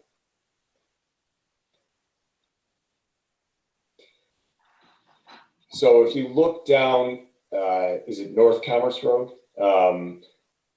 If you go further north, you can see that the township's already started requiring some of these newer developments to put in sidewalks on the west side of the street. Dave, I know you said that there's a plan to put it on the east side. I guess my question is, and I don't know if this needs to be resolved now, if we're requesting that the petitioner put it into a fund, but I wonder if we just continue that sidewalk that you can see on the screen that's on the west side of the street. If it's already going, halfway down in between Wise and Commerce, if we just keep continuing that down so that Wise and Commerce will be connected via sidewalk instead of starting from scratch on the other side. It would be within the planning commission's ability to do that, to either require that Comcast put in a sidewalk along their frontage, or that they contribute a proportionate payment for what their frontage sidewalk would cost. And the township would then have the ability to utilize those funds either along this particular stretch of North Commerce Road, along the west side of North Commerce Road, or in another location that we think is more appropriate. Yeah. I certainly can see the logic of continuing the sidewalk that already extends from Wise south, at least as far as the south end of the church. If we could take Comcast's contribution and use it to extend the sidewalk along the west side of North Commerce Road another 600 feet. those are my comments. I support George in his comments regarding the look of the building and its view from the road. Thank you, Brian. Chelsea, any comments? I don't think I have anything to add that has not already been said by other commissioners. Sam, any comments? I don't have much comments. I do agree we need to do something about the facade to make it look more appealing than what it is right now. But other than that, I think everything is fine, especially with this wooded area the way it is. Sam, do you have any ideas of what would you like to see there? I was thinking, after I was looking there, there's those units, the air conditioning units. I mean, you can create something in between those units to create some sort of a facade which doesn't look like industrial. I don't know exactly what it is, but any architect would sit there and do a few rendering maybe to make it look a little bit appealing. Okay, let's go to the architect. Brian, any ideas? Brian, Larry, the building is already up on its own berm based upon the topography of the site. So if we add, knowing that there's complexities to add a pitched roof or a sloped roof to the building based upon what's the allowable height of the building is, I'm kind of leaning toward not making the building any higher because it'll be more obtrusive no matter what style the building is. It's also screened by a chain link fence, which will screen some of the building, but to make the building higher, knowing that it's already on its own berm, is going to just make the building much more obtrusive than it currently is. So that'd be my input. I think Brian Perro brought up the sidewalk, and I would be open to, or I would encourage that we either add the sidewalk or add to the fund to add to the sidewalks in the area at some future date. And I would lean toward adding to that fund for adding sidewalks at a future date.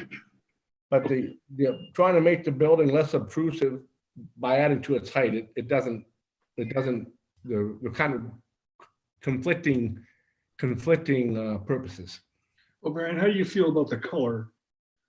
Instead of white, making it a different, some darker color like it was suggested before. Color-wise, it should match up with the existing building, and the petitioner is already adding brick to the existing building so that everything matches up together. So I'm not sure what else can be done. Well, is that what you said about the existing building, Ed? That you're going to match that, or you said you were going to take the existing building and make it match the new facade? Correct. So what we're going to do is remove the siding on the west elevation of the existing building, and then whatever brick or brick color we use, complement it so it's one common look. And again, we're not tied to any color. Our goal was to, if you will, hide the HVAC units so they didn't jump out at you. But we could, again, we're not tied to any color. We're open to any color, actually. And then Mr. Winkler, piggybacking on your idea, as you were speaking, I was thinking maybe you could simulate some columns and coin them, have a brick detail where they step out to give you some perception of depth, which might dress up the front of that somewhat. Well, that would help out. I think that would be a reasonable alternative to that. Any other comments? Brian, are you done? No. Okay, then I missed, did I miss anybody? I don't think so. Okay. Let's hear if anybody has a motion on this and what they want to add to it and what they don't. George, you up to it? Larry, I'm not sure I'm the guy to make the motion on this one. I don't think it would be what the petitioner wants to hear. Oh. All right. Anybody else would like to join in on this and see where it goes?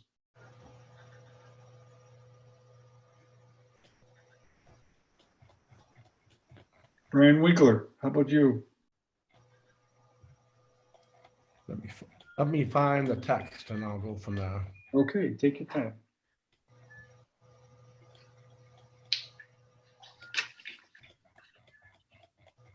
Well, he's looking at, I want to ask you a question while he's doing that. I am a former Comcast customer. And one of my biggest beef with Comcast is we had an outlet facility right here where we could go with our materials and our boxes. I don't know if you're the right person to talk about this, but they eliminated that. The closest one now is in Plymouth, Michigan, which is about a 40-minute ride from where we are. Is there any way you can put 2 cents into us and have them reopen something in the area here where it's more convenient for our residents? I wish I could help. They moved my facility, which was 5 minutes from my house in Heartland, to Waterford. Yeah. And that also happened to Here be it's my closer. office, which was also my office. Okay. If you could pass that along to them, I appreciate it, because my comments go on deaf ears. One thing I'll mention is keep in mind there's 2 approvals that Comcast needs this evening. One is approval of special land use, and then they need a corresponding approval for the site plan. The comments that I'm hearing sound more consistent with site plan issues than they do with special land use issues. And keep in mind, we've got another public hearing still this evening that I think we have a good number of members of the public who want to speak to. So if the Planning Commission wants to buy themselves some time, they could potentially take action just on the special land use and then move on to the public hearing for our next petitioner, which is the Marathon Station. And if we want to come back to the Comcast site plan, we could do so. Unless there's a level of confidence that we have enough momentum to take action both on Comcast special land use and on their site plan. George, how do you feel about that? I'm okay with the special land use, but I would be a no on the site plan. All right, we're going to have to do one at a time, okay? Because there's 2 different things. I'm only a vote of 1. I get that. So would you make a motion on the special land use? After you spend all this time for Brian to go and find it? He's ready. Brian, are you ready to make a motion? Well, I was going to make a motion, Larry, to approve PSU number 2004, an expansion of a special land use for an addition to the existing Comcast building to allow an expansion of a utility building within the R1C 1 family residential zoning district at 1100 North Commerce Road. Special land use approval is based upon a finding that the applicant has demonstrated to the satisfaction of the Planning Commission that the proposed use complies with the special land use criteria of section 34.08 of the zoning ordinance. Special land use approval is conditioned on the following, and that is the approval of a corresponding site plan by the Planning Commission. Understood, everybody? Okay, we have a second? I would second that, Mr. Haber. Okay, Brian Perrell, you second that. Deb? Winkler. Brian Winkler. Yea or Roll nay? call. Got it. Thank you. Harrell. Aye. Weber. Aye. Reback. Aye. Kareem. Aye. Haber. Aye. Thank All right, you. fellas, you got that far. Let's see what we can do now. Dave, you want to take the second part of this now, or you want to will that give Mike a little more time? Give Brian a little more time? No, Mike Powell. You said we're still waiting. I see Mike Powell has joined us, so Okay. yes. All right, then we'll continue on the way we have been, and we'll go to the third part of this with the marathon gas station. It's PSU 20-05 Marathon Gas Station is looking for a special land use. Dave, you want to fill us in? Sure. So the Marathon Station, formerly the Clark Station, is a property that's familiar to the Planning Commission. A couple of years ago, 2017, they had a conditional rezoning in front of the Planning Commission that then went to the Township Board to build an entirely new building behind their existing building and also include a drive-through use on it that required rezoning of the property that they own behind them. That rezoning ultimately got revoked by the Township Board.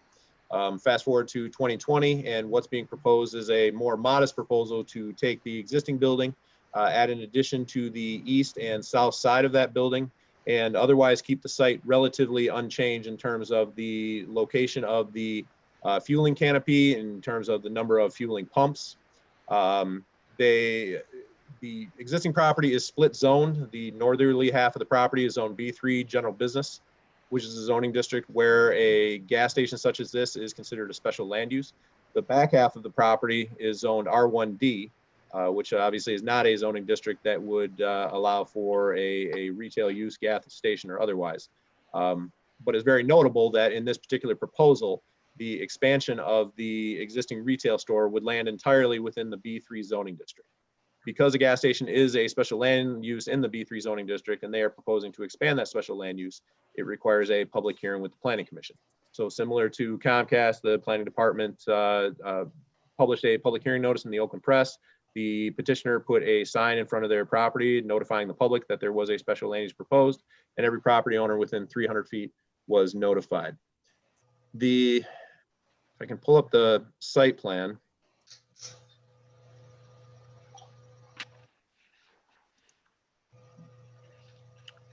Not what I want. Bear with me one more second.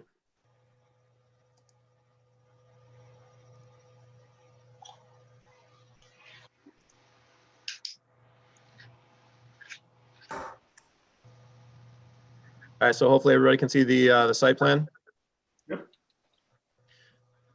So it's pretty faint, but you can see on here the outline of the existing building, which is about 900 square feet. And as I mentioned, on the area to the east of the building, which is currently mostly paved parking area, they would like to add an addition to the east and then this area to the south, so that the resulting new building or expanded building would be 3,300 square feet. One of the concerns that we've heard from the neighboring residential neighborhood, primarily to the south, is that the expanded building is going to push into their existing residential neighborhood. The building will be expanded to the south about 15 feet from the back wall of the existing building. But as you can see, there's still, I think there's 100 feet from what would be the back wall of the new building extending back to the shared property line, which is the residential neighborhood and the home located on this property. It's worth noting again that all this property is owned by the owners of the Marathon Station. It's not, they're not proposing to push their site into property that they don't own or that is owned by the neighborhood association or anyone else. They own all of this property, and they would be utilizing the portion that is zone B3. In fact, you can see the zoning split line right here. So their building would be within the B3 zone property. For context, it's also worth noting that the neighboring retail store, which is the Annie's Party Store, that's about a 4,000 square foot store. What's being proposed for the Marathon Station is 3,300 square feet.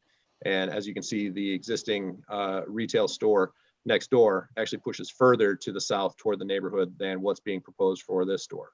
So this is a smaller store on a bigger site relative to the store next door.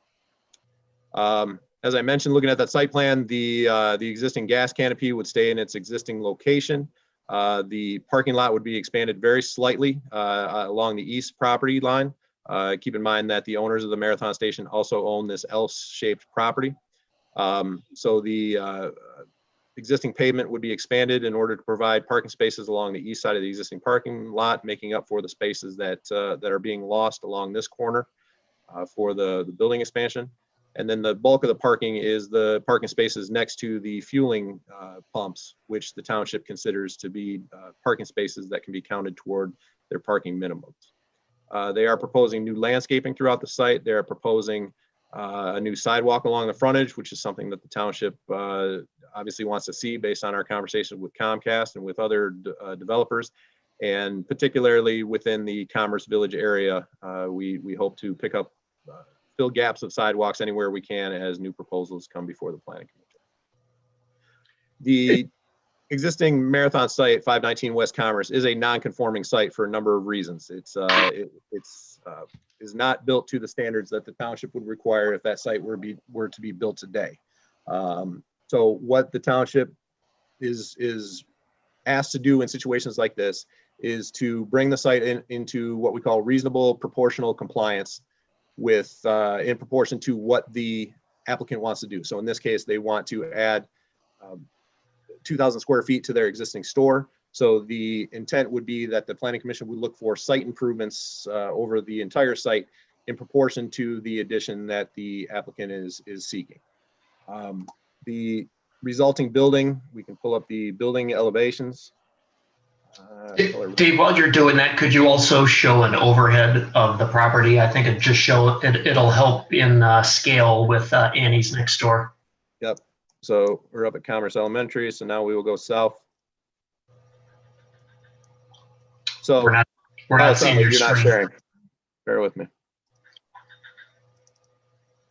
All right. So this is a recent area of the site. So this is the existing building, as I say, 900 square feet. The existing gas canopy. So if we zoom in on the existing building, the bulk of the expansion would be over this paved area here, which is already impervious surface. So the developer is not proposing to add more impervious surface in the form of new roof, given that this is already pavement. And then they would be pushing the existing building back, I think about 15 feet. And as part of that, they would have to do what I think Annie's had to do at one time, which is push these overhead wires further south in order to make space to allow for the building addition, because DTE is not going to allow you to build a retail building under their overhead lines. But to your point, Mr. Weber, if you look at the scale of the retail building next door, which is the Annie's Party Store, compared to what's being proposed for the Marathon Station, you're talking about a 3,300 square foot building for Marathon compared to an existing 4,000 square foot building for Annie's. So what I wanted to pull up was the renderings for the proposed addition.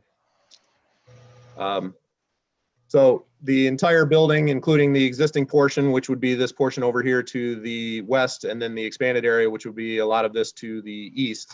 You're not sharing the screen. Darn it.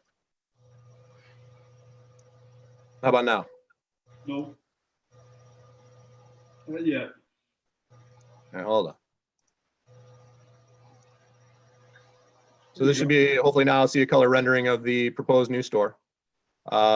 The portion of the building to remain, which is this portion to the west, and then the addition to the east, obviously the whole building would be resided and refaced with a combination of a stacked stone material along with a hardy plank siding.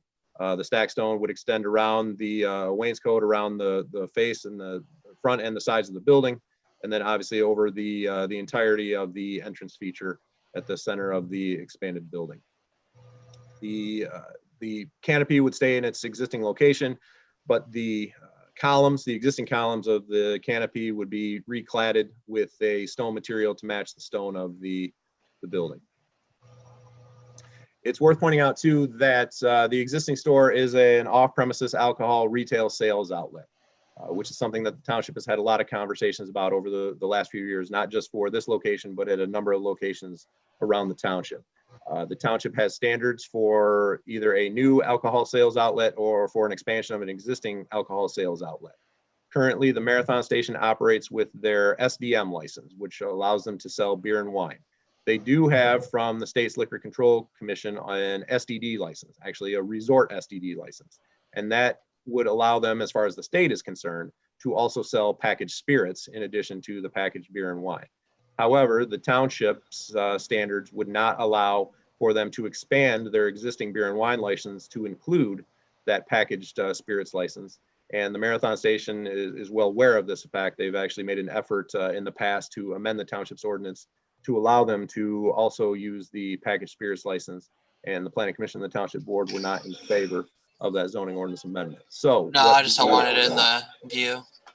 So what the petitioners have included in their narrative, and it would be a condition of special land use approval, would be that their existing beer and wine sales would remain in the number of square feet that they already have, which is 400 square feet in the existing store. In other words, this expanded building would still only have 400 square feet of beer and wine sales. They would not be permitted to utilize their SDD license to also add packaged spirits to their inventory. That would be a condition of special land use approval. The intent, as they've explained it to me, for this expansion of their store is to modernize the store, to be able to bring the bathrooms inside the building. Currently, the bathrooms, you have to go outside with the key to get into the bathroom. The owners would also like to have a legitimate office space, a janitor's closet, and also more retail space for things like coffee and fountain drinks and Slurpees and all those retail offerings that most consumers expect in a gas station in this day and age. So I'll pause there, recognizing that the owners are with us for tonight's meeting. Their engineer is with us, their architect is with us. And this is because it's an expansion of a special land use. We are required to hold a public hearing, which I know there's a number of members of the public who would like to participate in that. So if there's no more questions for me, or if there are questions for me, I'm happy to answer them. Otherwise, I will turn it over to the petitioners team. Okay, who's going to speak for the petitioner? Oh, that would be different. Mr. Haber, Mike Powell. It's good to see you again, Mike. Thank you, Larry. Okay. So I want to compliment the planning staff, certainly. David and Paula have done an incredible job reviewing the details of this project. I believe we've all lived with this station for a great many decades, and we'd all like to see it upgraded. It's long since surpassed its useful life. As Dave pointed out, you even have to go outside and enter a separate door to use the restrooms, both the employees and the patrons for the store. Dave did such an excellent job summarizing the project. I just want to hit up on a couple points. The vast majority of the stormwater is going to remain outletting exactly the way it does now. The building is expanding slightly, and so it gives me the opportunity to pick up the stormwater from the entire building and direct it to the east. So we're actually reducing the stormwater that currently flows to the south, runs down a minor slope to the residential to the south. And so we're actually reducing the impact to the south. We're actually also maintaining at least 80 feet, preferably 90 feet of existing trees. We could maintain at least 100 feet because the building's 112 feet from the south property line. But I took into account that when DTE comes in there to change the location of those overheads, we can't control what they have to disturb. So we can control the 80 to 90 feet south of the DTE proposed relocation. And so the residents won't even notice really any change from their property. I also would like to point out that we are adding parking spaces. We've added a loading unloading zone to the site. We are proposing screening the rooftop units that will be placed on this building. And we are not only putting sidewalk along the frontage of this and increasing the landscaping along the east side next to the building and all the way along the west side. We're planting some additional trees, but we're providing a hedge of bushes along the frontage to block the view of the pumps there from Commerce Road. We're also running the sidewalk all the way to connect into the existing sidewalk to the what used to be the meat market to the east. And so we're connecting that sidewalk all the way and ending it at the west property line, which is the Annie's property. This is an amazing upgrade to what's there now with very little change to the public. The traffic patterns is still going to be identical. And it's quite frankly long overdue, and we appreciate the Planning Commission and the Township Board's patience. And quite frankly, the owners have come a long way in reducing their expectations and think that this will be a great addition to the downtown commerce area. Thank you, Mike. Is anybody else going to speak about this? No, unless you had questions. Well, the questions go from here to the public. So let's open the public hearing and see if anybody has any comments. Again, I will tell you that we will listen to your public comments, that we will give you 2 minutes to speak. We ask you not to be redundant. If it's been said once. That's all that's necessary. And with that, I'll open the public hearing. Jacob, anybody out there in the public that wishes to speak about this? Yeah, I have one call-in user who I will unmute right now. One moment. Please remember to state your name and address when you're speaking to the board, please. And you're on. Yes, hello. My name is Craig Mearswa, and I'm an attorney. I represent Annie's Party Shop and Commerce Wine and Liquor. Members of the Planning Commission, thank you for taking the time tonight to hear us. Some of the questions that we have are more focused on the alcohol sales aspect, including the plan to increase the amount of space dedicated to wine and beer sales. We just heard from Mr. Campbell that it's 400 square feet currently. And what is it going to be in the future? Is that going to be increased? In addition, we are also concerned about the ratio of food to alcohol sales. I think the public has a right to know what that is.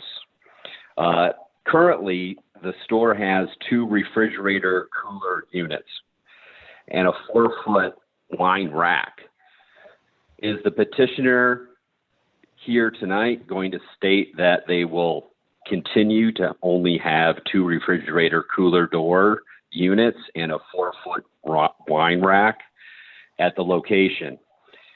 As we know, as Mr. Campbell pointed out, and as the public greatly knows, K&S currently is the holder of a resort SDD liquor license that they aren't currently using, which was subject actually to an amendment last year in particular. So what are the plans for their use in the future of the SDD license? It's currently still active. It's not even suspended at this time. And I think these questions are of vital importance to the community. They're of vital importance to my clients. And I think we should have some answers to these questions. Hey, Greg, is there anything else you'd like to bring up before we move on to the next person? That is it. Okay, thank you. Jacob, anybody else? Muted. Just a reminder, everybody, it is *9 to raise your hand, and just going to give it a minute to see if anyone would like to speak.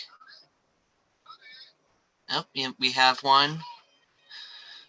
Number 1777, please state your name and your address before you speak to the board. You are unmuted. It is *6 to unmute if you can't do it. And you're on.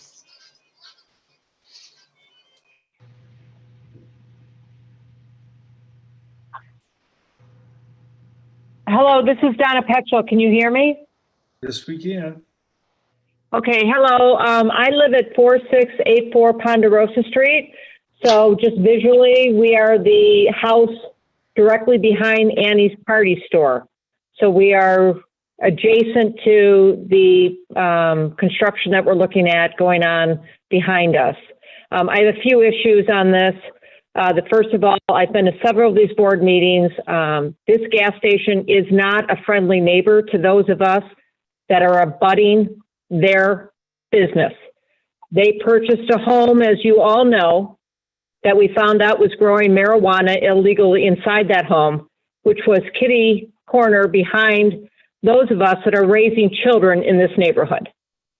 These same people came in and completely plowed down everything behind them, all the woodland, trying to sneak through a proposal 4 or 5 years ago to add on to the back of their property.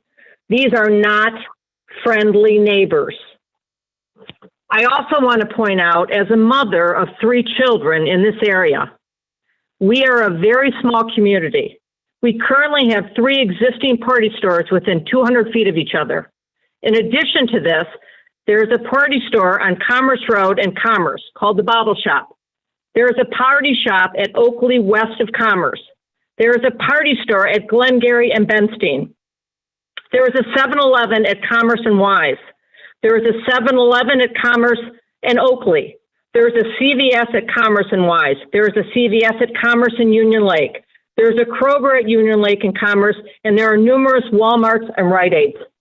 There is no need for this expansion. If they want to improve the outside of their store and their gas station, I'm all about that. I think that's fantastic. But for them to increase liquor sales in our very small community, I don't know if any of you live in this area in downtown Commerce Township, but it is a strip line of party stores. There is no need for this. And I am begging you to block this. If they want to improve the outside of their store, let them improve the outside of their store. There's no need in this community to add on. Thank you. Thank you, Donna. And you just did a little over your 2 minutes, and thank you for your comments. Is there anybody else out there, Jacob?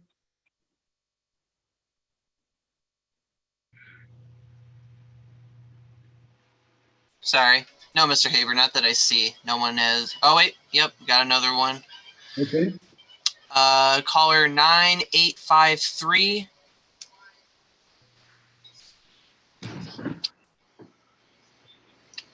You are unmuted. Please state your name and address.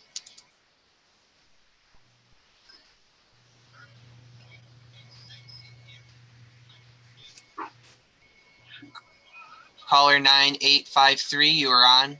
You're unmuted.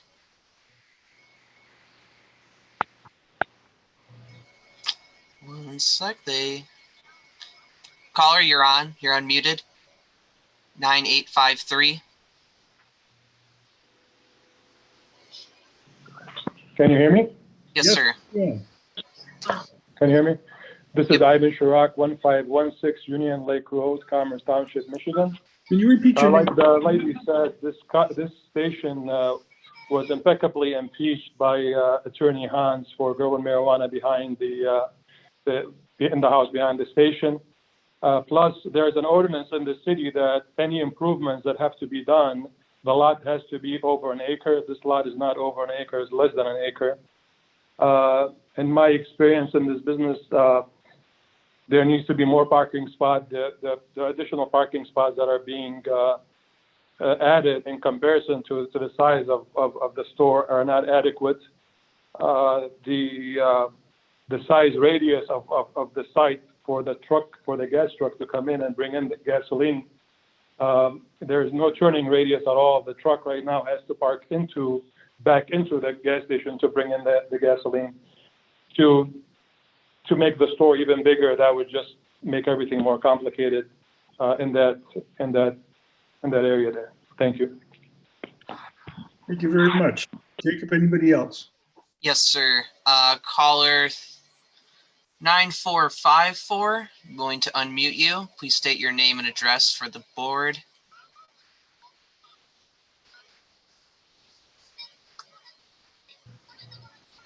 Reminder, it is *6 to unmute yourself, and you are on. Hi, my name is Bob Husak at 4690 Camelina Street, Commerce Township.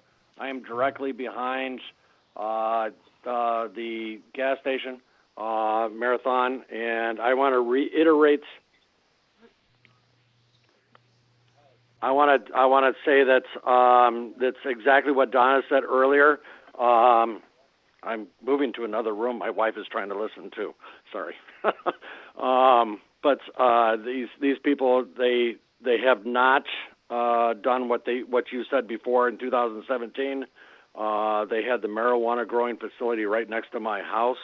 So I'm concerned about that. I'm also very, very much concerned about the water runoff. Mike said that the stormwater is contained in a certain area.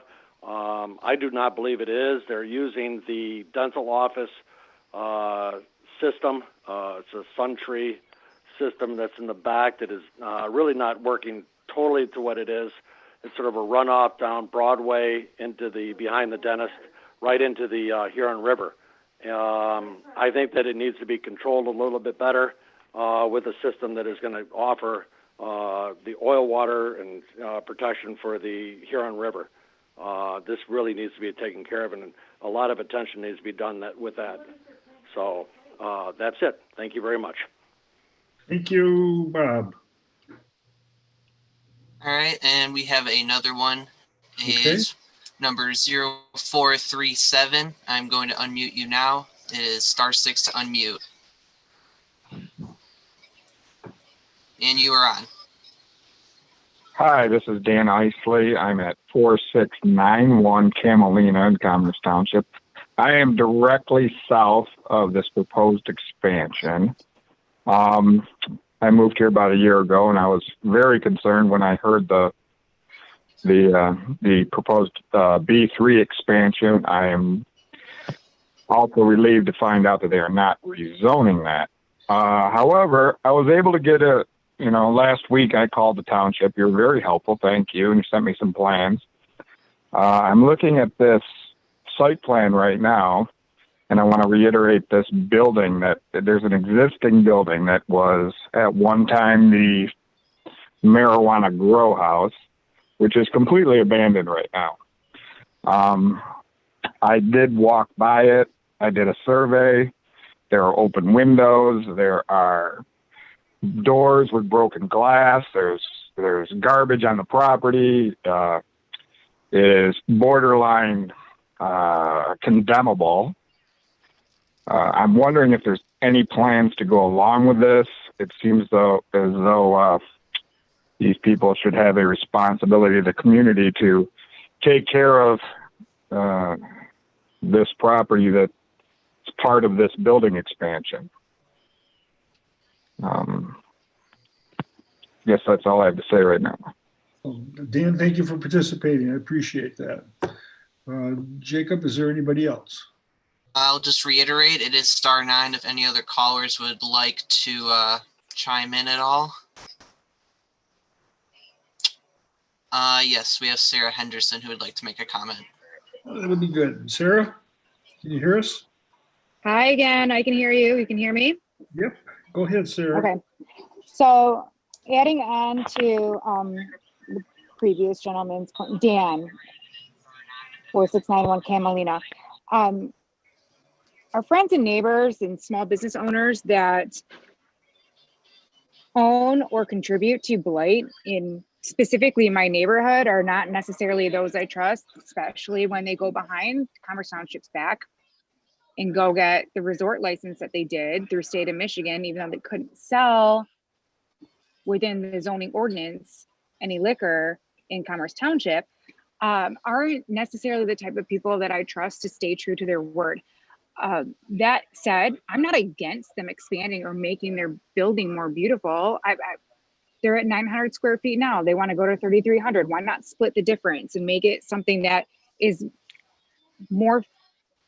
less of an eyesore for the people that live adjacent to them around Camelina, but also gives the rest of us a little bit of peace of mind that they don't have the space to run rampant with what they want to sell. If they do decide to use the state license that they do currently have, who is monitoring that? Are there any consequences or penalties? How are we going to be sure that there isn't one liquor store where our kids can go, I don't know, pay somebody $5 to buy them a case of beer. It's too much already. And I don't have to worry about my 17-year-old at this point. I have to worry about my 7-year-old coming up in 10 years. And I have to worry about my neighborhood, and I have to worry about my roads. And yeah, erosion from water runoff is a huge issue for us. We're a privately owned neighborhood. We're looking at a $10,000 per home SAD over the next 10 years to replace the roads that we currently have. And I don't want someone to tell me exactly how it is that they are going to protect the roads and make sure that that isn't a direct impact on what we're about to pay. I want someone to prove it to me, because that runoff is going to go all the way from Camelina to Sherbrooke to Polvidera. It's going to go all over. And as somebody who pays tax dollars to Commerce Township and then is going to look at adding on to those tax dollars at least $10,000 over the next 10 years to have these roads replaced, I want answers for that. That's all I got. Okay, hang on just for a second. Okay, Jacob, do you have anybody else? Yes, Mr. Haber. 3927. I'm going to unmute you now. Please state your name and address for the board before you speak.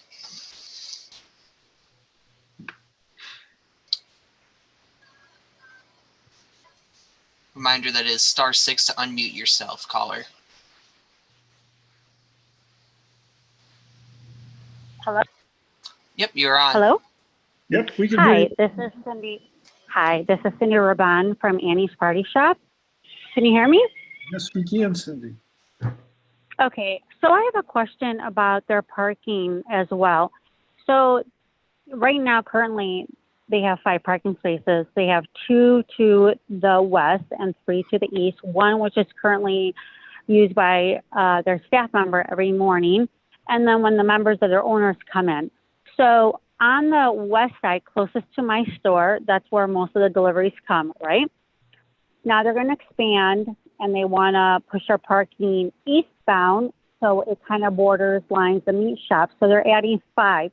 They're really not adding 5. They're taking the 5 adjacent ones that they have, right? And they're going now, they're going to basically put them like side by side by the meat shop. So please explain to me, because I need to understand this, because no, I will not let them like the delivery people park in my parking lot so they can deliver to them. When the delivery people come, which is normally in the morning, now please explain to me which way they're going to park. Not east, because now that's kind of like west. Okay, on the east side, that's going to be parking spaces. So now all the deliveries, because they're expanding, they're going to have more delivery trucks, right? They're all going to be on the west side, closest to my store. Please explain to me how they're going to park, how they're going to drive through their store, because they don't have any parking. What are they going to do? Block the incoming people from the east side, which is like near the ex-meat shop, or are they going to park in my parking space, which I won't allow them? So then tell me how they're going to back up. Are they going to back up into Commerce Road, causing a traffic jam? Nobody's explained that.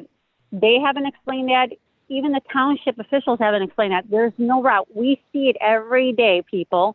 Like, I'm dealing with this. I see how the trucks pull in, they have to pull out, they cause a traffic jam on Commerce Road.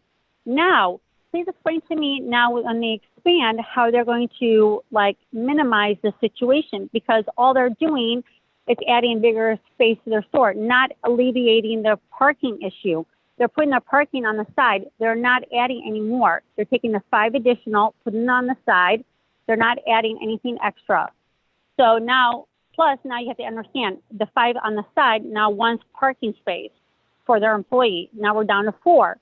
With all that new construction, where do you think all these delivery trucks are going to park? Please explain that to me, and how they're going to back up. So are we creating a traffic jam on Commerce Township? Or do they need to minimize this? Because, look, I'm in the business. I'm here. They're open the same time I am. Most of our deliveries come like between 7 to like 3 p.m. and they're busy. I'm not going to say they're not. So, and the traffic is extremely busy on Commerce Township, not maybe with COVID, but it is. Explain to me, with the schools being in session, everything going on when it's normal, how they're going to alleviate the traffic jam when all these delivery drivers come and then they back in, and now they have to back right back out because there's no way to turn. Okay, Cindy. They didn't figure out the situation. Cindy. But Larry, they didn't figure out the situation with traffic because they didn't figure out I'm just saying. Cindy, All right. Thank you you have very 2 much for letting me talk. Thank you for your comments. We gave you 2 minutes plus a little bit more. Okay, do you have anybody else, Jacob? No, Mr. Haber, you guys have nobody else on the line. Okay, then I'm going to officially close the public hearing. Before we move on and start having the practitioner or the commissioners talk about this, Dave, let's look at this parking situation. Now, you said that there's 5 spots plus the spots that they use at the gas pumps. Is that adequate for this area? Would be a determination of the planning commission. So as I mentioned, a couple things. One is this is an existing non-conforming site. And so the intent is to bring it up into reasonable compliance with the current standards of the zoning ordinance. And the reasonable compliance would include the parking standards. Secondly, the planning commission has and very often does exercise their ability to deviate from any strict application of the township's parking standards. So it would be the planning commission's determination whether the parking is adequate on this site. They're adding parking spaces where they don't currently exist on the east side of the site. I think what experience tells a lot of us is that parking is very often a self-solving problem, in the sense that if there's not enough parking, customers will find another place to do their business. So it would be the planning commission's discretion whether the existing parking is sufficient for the improvements that they're proposing. Okay, thank you. Jason, are you still on us? Jason Meyer? Can you address, can you unmute yourself, Jason? Yes, I am. Okay. Can you tell us about the runoff? Well, the site plan shows that the runoff is going to go the way that it's going now prior to development. And Mike might be able to add some to this, but they're proposing a sort of detention pond at the bottom of the L where that existing house is. So that's where there's going to be an area where we're going to detain some water. The water's still going to flow where it's flowing now, but there will be some added detention to that. Okay, so you're pleased with the area. You agree with the runoff that it'll. The general concept is that the stormwater is going where it is now. I'll work with Mike during engineering to make sure that we're detaining for any additional impervious area and also addressing stormwater quality during that. Okay, thank you, Jason. Jay James. Yes, Larry. You heard the complaints about the house behind there where I have, and I already texted Dave and Paula that I'll be going out there tomorrow. You'll be looking at that tomorrow. Okay, thank you very much. I Yes. appreciate that. Okay, so let's go to the commissioners and see how they're feeling about this. Hang on for a second. Just misplaced. Larry, let me mention too with parking. So typically we require 1 space for every 200 square foot of retail. For quick math on this, they would be required, I think, 16 parking spaces. And 16 they're supposed to have? They're supposed to have 16. They've got 14. Well, we'll have to talk about that. Okay, George, what do you think? Well, I've got I'm going to want to hear from the petitioner. So basically the notes that I had written to myself were some of those that came up from the public.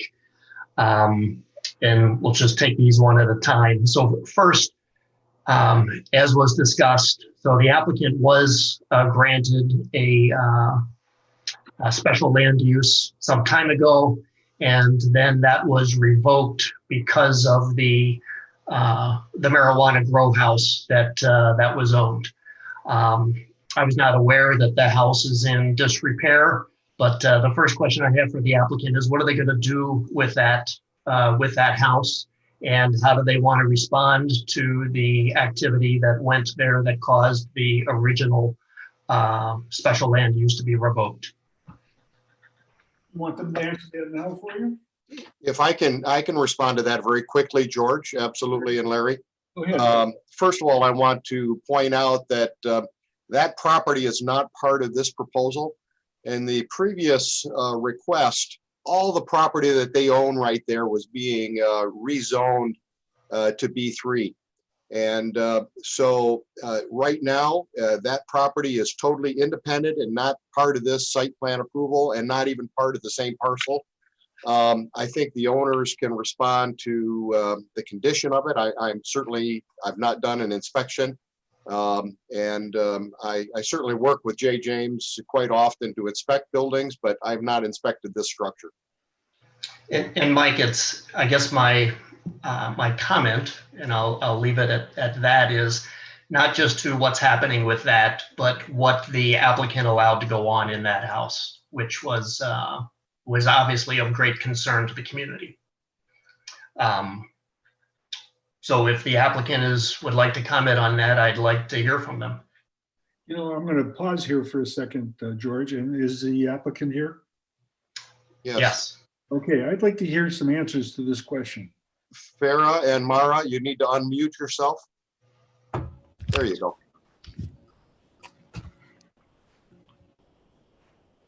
Can you hear me? Yes, we can. Go ahead. Did you hear the question? Yes, I heard the question. Okay. I just want to say thank you for this beautiful opportunity. And it's been a beautiful evening. And I just wanted to answer the question because I know it's been a long night. This house, it was actually rented. So we had no idea what was happening in that house. We rented a house. Since was not after we proposed the rezoning, we were approved, but the approval said the house has to stay as a house. So we figured out the best way to do it is to rent it out. When we find out the rental, he grow marijuana in it, and we send a letter, a lawyer sent a letter to the rental, and we asked him to leave, and we did whatever was appropriate by the law for the rental to leave. And Jay James, I think, remembers, we had an electrician came on work on it. They put the house all back to where it's supposed to be. And Jay James been there a couple of times. And I know it's been empty for a while. And right now, to be honest with you, because of what happened to us in the past, for that bad experience, it was my first rental home. We kind of were worried that if we put someone else right now in it, we'll do the same thing. And it's going to backfire on us. Because it really backfired on us, and it was not our fault originally. So we kind of fall right now, we're thinking, I had a couple of contractors looking at it for them to fix it, for us to be able to rent it. We haven't done so. I know need a lot of work. So that's what we're planning to do right now in this house. George, does that answer your question? It does, and maybe it just asked Jay if he anything to add to that recount of history. If you're looking for history on that house, I think Farah was correct. So it was my understanding, and I did see a copy of the lease, that they leased that house out, and the person who was the leasee started growing marijuana there on his own accord. When we did bring it to Farah's attention, they did take action to try to get the person evicted as soon as possible. And in the process, the leasee did do multiple changes to the house as far as electrical and other changes without permits. They did send in an electrician to bring that up to code so it wasn't dangerous any longer. But since that time, to my knowledge, the house has sat vacant. I have not been out there in quite some time now, so to hear that it's in disarray as far as broken windows and doors, I will go out tomorrow and inspect it, and I will get with Farah as soon as I'm done and ask her to fix anything that is required in our order. Great, thank you. The other item I have has to do with some of the comments regarding that, even though the township advised the applicants that there was an ordinance in place regarding liquor sales, they still pursued having an ordinance change, and I have no issue with that. But when that was going in a certain direction, the applicant then went and did apply for and receive a liquor license from the state, a resort license. So let me preface this, that I think the rendering that you've showed is outstanding. I am not opposed to the expansion, but I would make a condition on that you're not going to pursue liquor sales. The township, within the last 2 weeks, has received an inquiry from a lawyer regarding a lawsuit regarding the board's non-approval of the ordinance change. And I guess I would like to know from the applicant, was that their attorney that contacted the township regarding potential litigation on this matter? Okay, can I answer? Sure. Can you hear me? Actually, that was not us. We haven't hired any attorney. We had our BN1 license, and when we applied with the state for liquor, originally we really thought we were okay to do that because we already had beer and wine. The way we read the ordinance originally was for people who are building a new building, not the people who already have a license. You know, Annie's have also a resort license, and other places in Commerce have a resort license. So that was the reason we applied. And when the board did not approve us and the plan did not approve us, we have not done anything since that time. That was not our lawyer, and I don't know whose lawyer that was. Okay, thank you. Thank you. And the last question I have has to do with, based upon the size and number of parking, I am not familiar with how the delivery trucks are moving in and out of the present shop. But if you could comment to that, I think that might help educate all of us. Do you want me to answer that too? Or okay, that's not going to change because currently the driver, they're using the entrance to come in around a bit like in front of the front door, and they leave on the other side. We're not bringing the building closer to the pump. So that's not going to affect anything. The way it is right now is going to remain the same. The driver right now, the way they come in and they come out, and they've been doing that for over 40 years, that's not going to change because we're not making the building closer to the pumps. The building is going to the back and is going to the side. That's not going to affect any drivers. That's not going to affect the truck drive, the oil, like the gas trucks, and it's not going to affect the delivery trucks either. So I just want to make that clear. Okay, thank you. George, you have any other comments? Just one last, just for clarity for the applicant. Presently, there's approximately 400 square feet of your existing space devoted to beer and wine sales, and that this new special land use would continue to limit you, even in a larger footprint, that you would only be limited to 400 square feet. Correct? Yes, that is correct. Those are the only comments I have, Larry. Thank you, George. Thank you. Okay, Brian Pirro, you're on. That was good timing because I apologize. My internet service went out there for a second. I turned back to you. Yes. Yes, sir, it was. I'll talk to them about that in a minute. We'll get back to that, huh? I didn't hear the balance of the last minute or so, but so apologies if I have any duplicate questions. Is there any comments that you would like? Yes. Can you hear me okay? Yes, we can. All right. So here's what we got. So I don't know what the solution is here, but I'm hearing that the alcohol sales in this premises are currently 400 square feet in a 900 square foot building. We're being told that the building is going to be 3 to 3.5 times large, but I want to make sure, I don't know how we validate this. I think we need to make sure that the expansion of alcohol sales doesn't exceed the current 400, assuming that's what they have now. Again, in no particular order, but I want to get through these quickly for the sake of time. I noticed on the plan itself, on the rendering, there's talk about using EIFS. I know in the township, it's limited on this in scope here, but I know in the township, we're trying to move away from that. That's one comment. I do want to restrict, there is a request for outdoor storage or outdoor sales at this property. I do want to restrict that to an area and make sure it's screened well. There is a comment about monument signage, and now I think David made this call that the skirt, I guess you'd say, around the monument signage, I do think that should be covered in brick and stone, like the balance of the building. And I'm very happy to hear about the sidewalks and the hedge to block the pumps. And other than the other commissioners' comments, that's it for me at this point. Thank you, sir. Very well stated.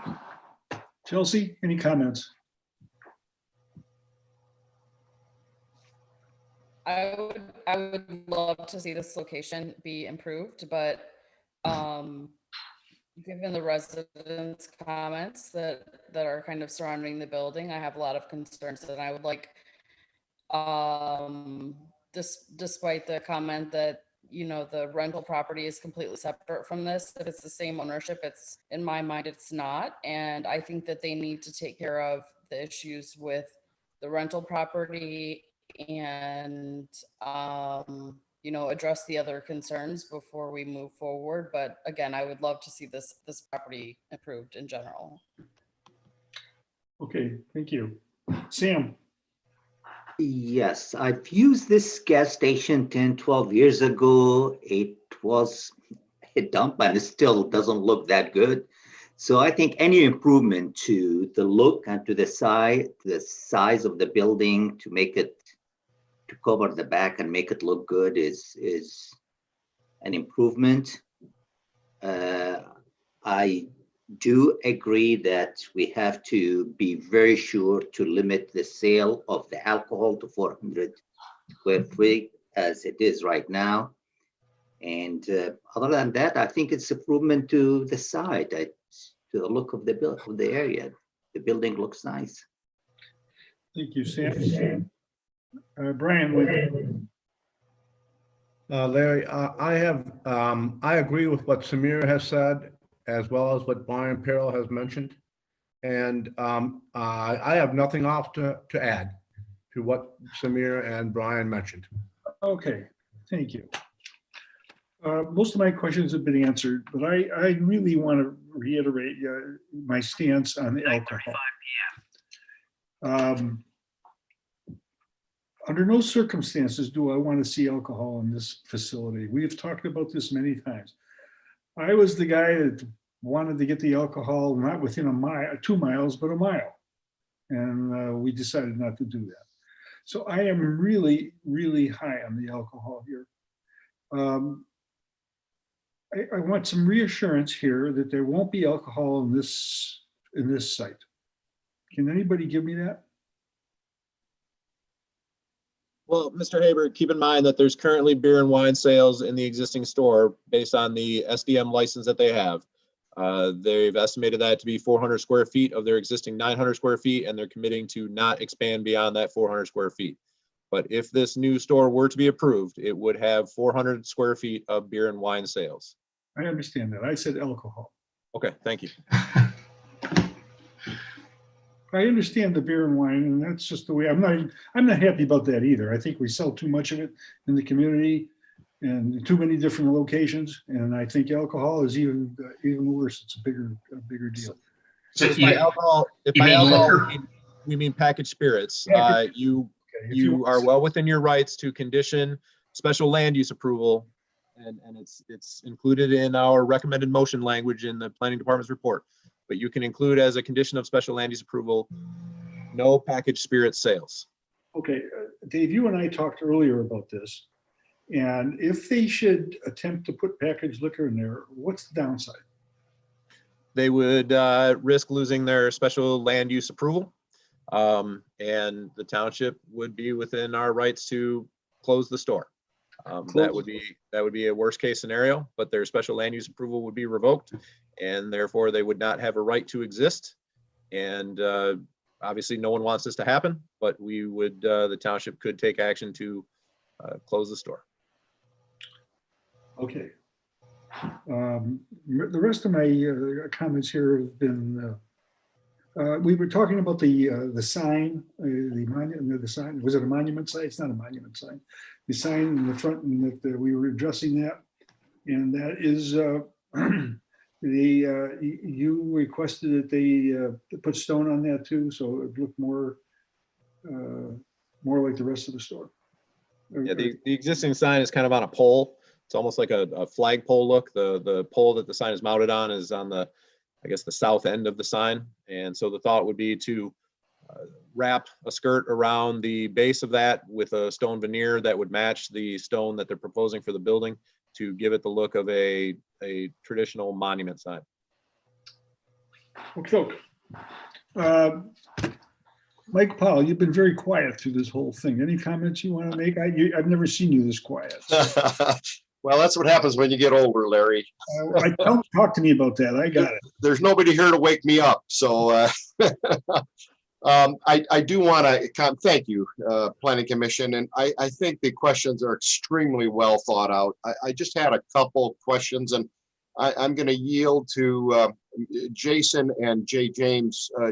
Just in working with us on the cladding of that, the base of the sign, the identification or the gas sign, we want to make sure that that base, although it can be cladded, we don't want it to be so large that it impacts the visual distance of the sight distance down Commerce Road. That's out there where you got the vision triangle that you have to at least be careful of. So we'll work very carefully with the engineer and Jay on the cladding of that. I want to just mention something that Chelsea had said. We want to be really careful in this time not to think that somebody's guilty by accusation. I think that Jay James is very qualified to go out and make sure that the accusations that have been made are proper, and he can then develop a list for the owners to follow. But we want to be really careful not to necessarily take up offense for a neighbor that might not be an expert in that situation. I've been using this station and lived in this area since 1958. And quite frankly, I don't think it's changed since then. And I personally would just, I'm representing because I think it'd be an incredible addition to the entire area and an upgrade. And I welcome the Planning Commission's tying it down however they need to in order to allow this addition to be completed. So thank you. Okay. I'm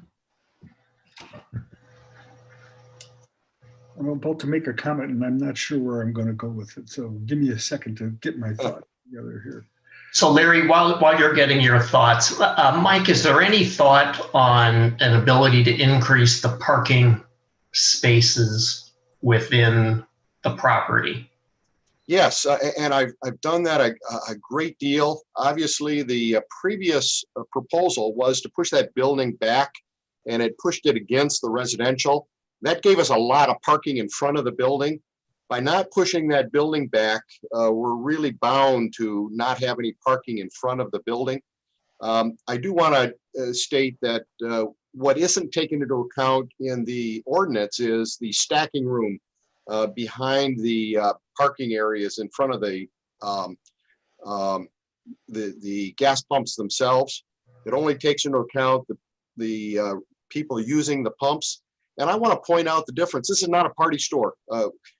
People go to a party store to go in and pick up things. In this particular case, they're typically going in to pump and they go in to pay. And while they're in there, they pick something else up.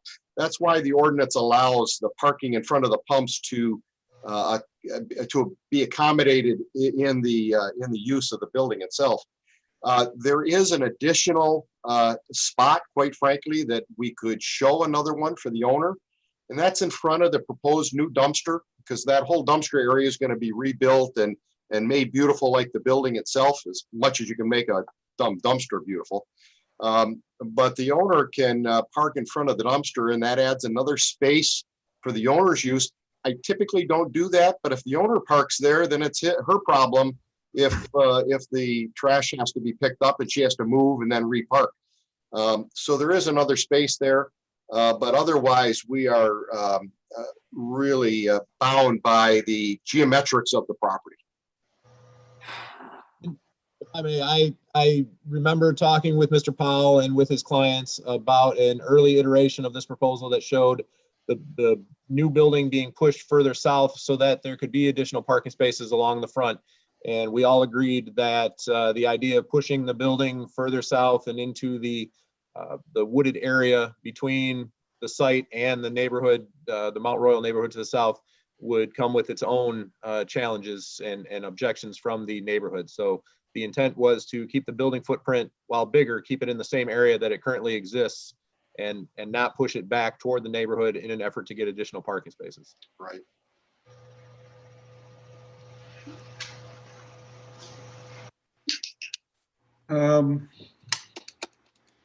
Everybody's commented, but yeah, I'm going to give a couple more comments here.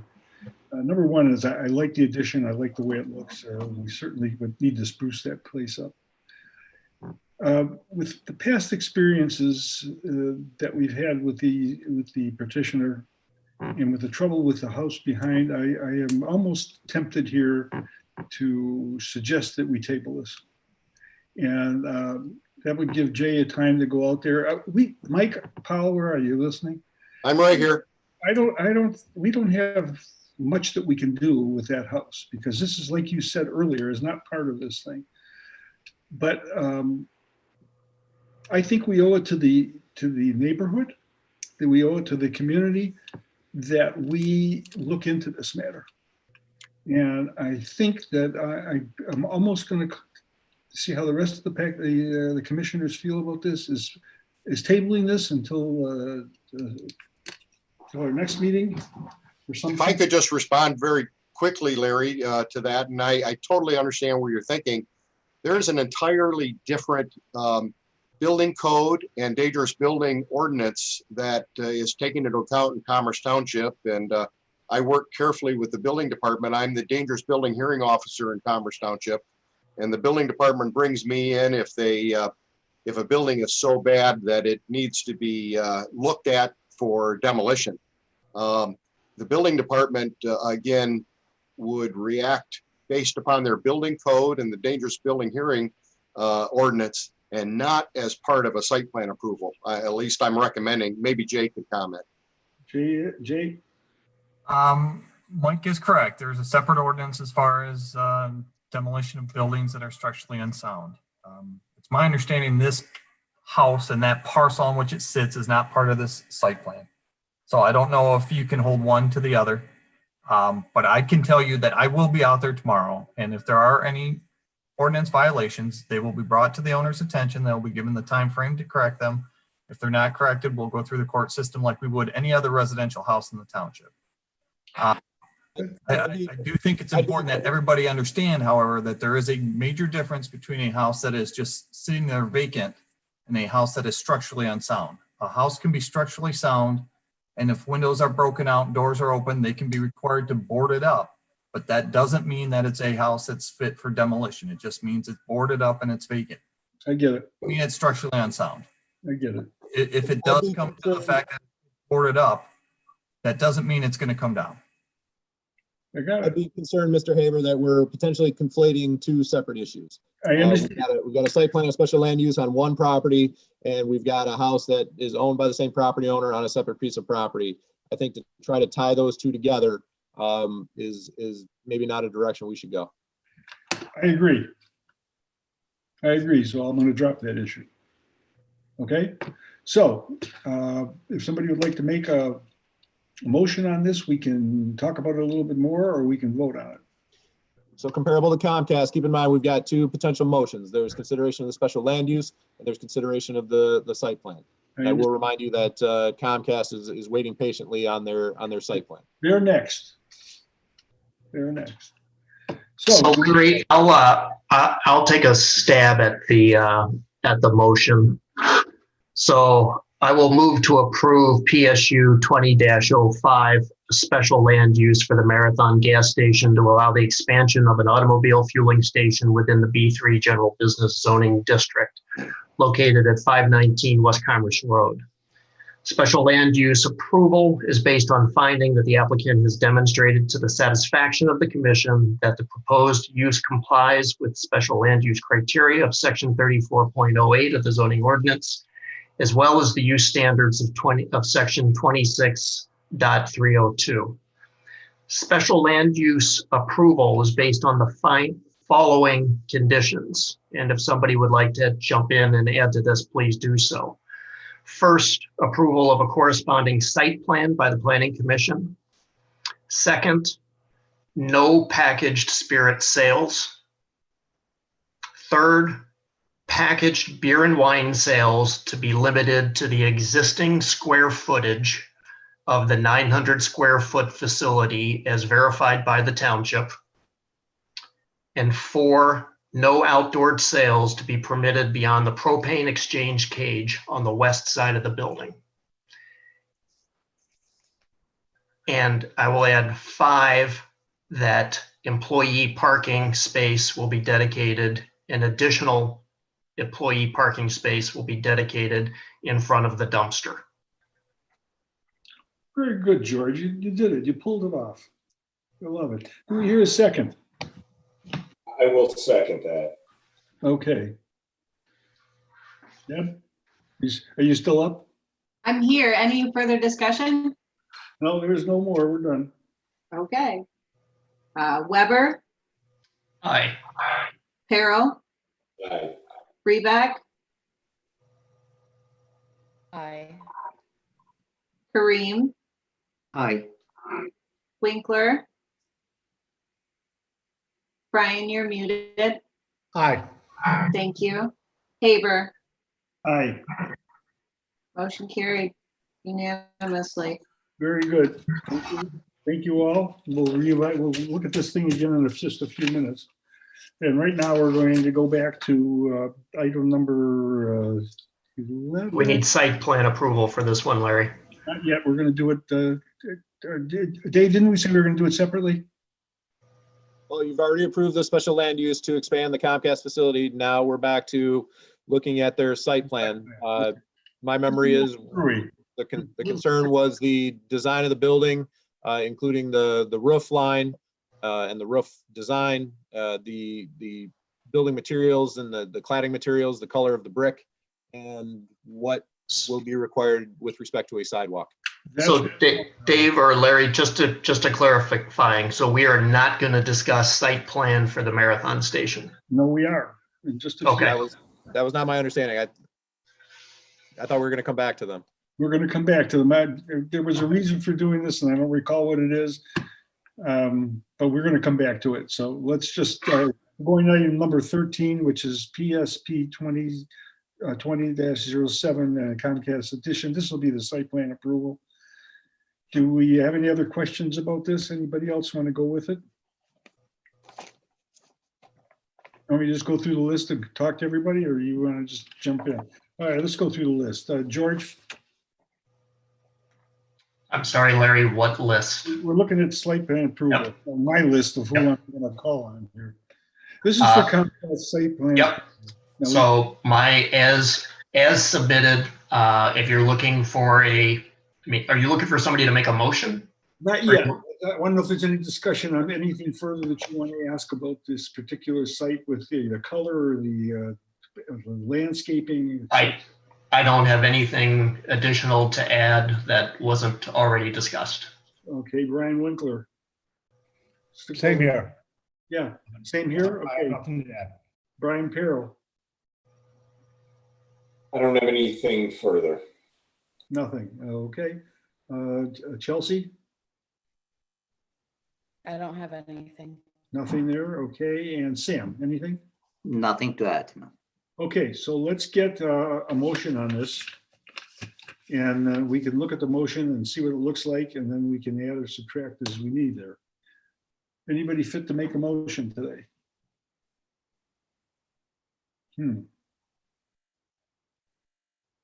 George, I have to pick on you again? No? Larry, I'm not going to make a motion to approve. Okay, I got it. Brian Winkler, you up to it?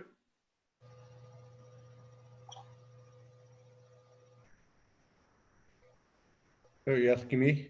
Yeah, I want to know if you would make a motion to either approve or disapprove the site plan for the Comcast. I would like to propose that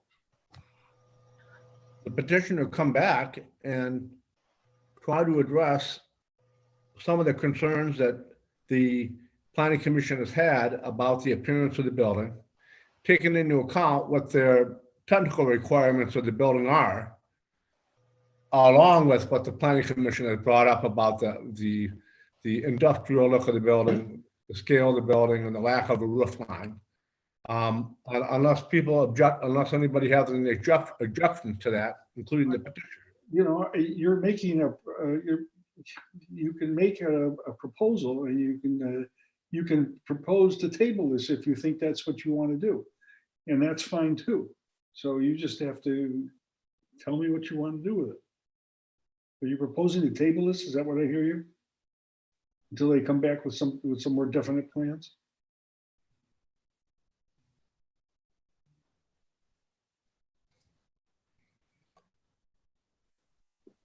If it's worthwhile for the planning commission to hear, I expect us to have a busy agenda in December as well. So if there's an inclination to move this one off center rather than table it to next month, it might help with the duration of the meeting that we'll be having in December. Well, if people feel that they're not happy with the way things are going, Dave, then we have to put it aside. I'm not certain we can resolve it today. I'm sorry? I'm not certain we can resolve this today. We've brought, as a commission, we've brought up a lot of issues, and I don't think we have any, or at least many resolutions to those issues. Okay. Are you making a motion to table it? That's what I need to know. I would be happy to make a motion to table this, yes. Do I hear a second on the motion to table this particular site plan? Second. It's moved and seconded. There's no discussion on tabling. All in favor, or actually, you're going to have to call the roll, Debbie. Carol, Aye. Winkler, Aye. Kareem, Aye. Weber, Aye. Rebeck, Aye. Haber. Aye. Motion carried unanimously to table. Thank you. Okay, you guys can get in touch with Dave and work something out for when you're going to bring this back on. Thank you very much. Can you remind me what we're going to work out so that when we come back to you in December, we know exactly what it is the planning commission is looking for? Well, we're looking for the color, the roof line, more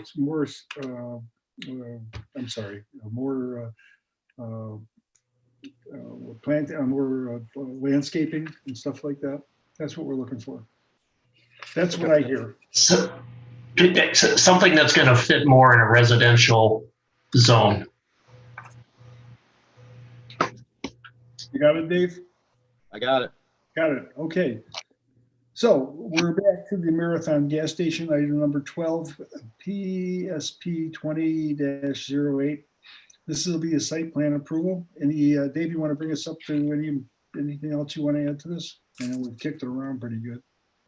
I would agree that we've discussed most of the site plan issues. I will remind you that there is some recommended motion language within the planning department's report. That recommended motion language includes comments about or conditions related to signage, wall signage, the existing ground sign. But the motion also recognizes that this is a non-conforming site, and the spirit of the ordinance would be to bring the site into reasonable compliance with the current standards of the zoning ordinance in proportion to the addition that they're proposing.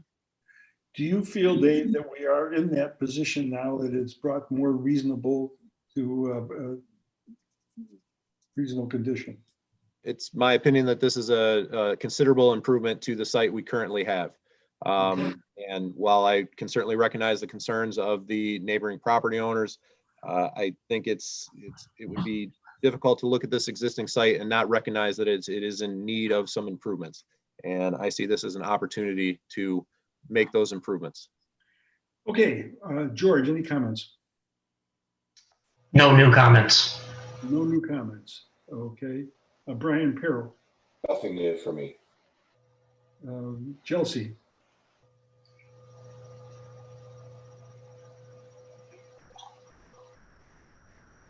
Chelsea, any further comments? No, I don't have anything. Okay, Sam No comments. and Brian Winkler. No additional comment.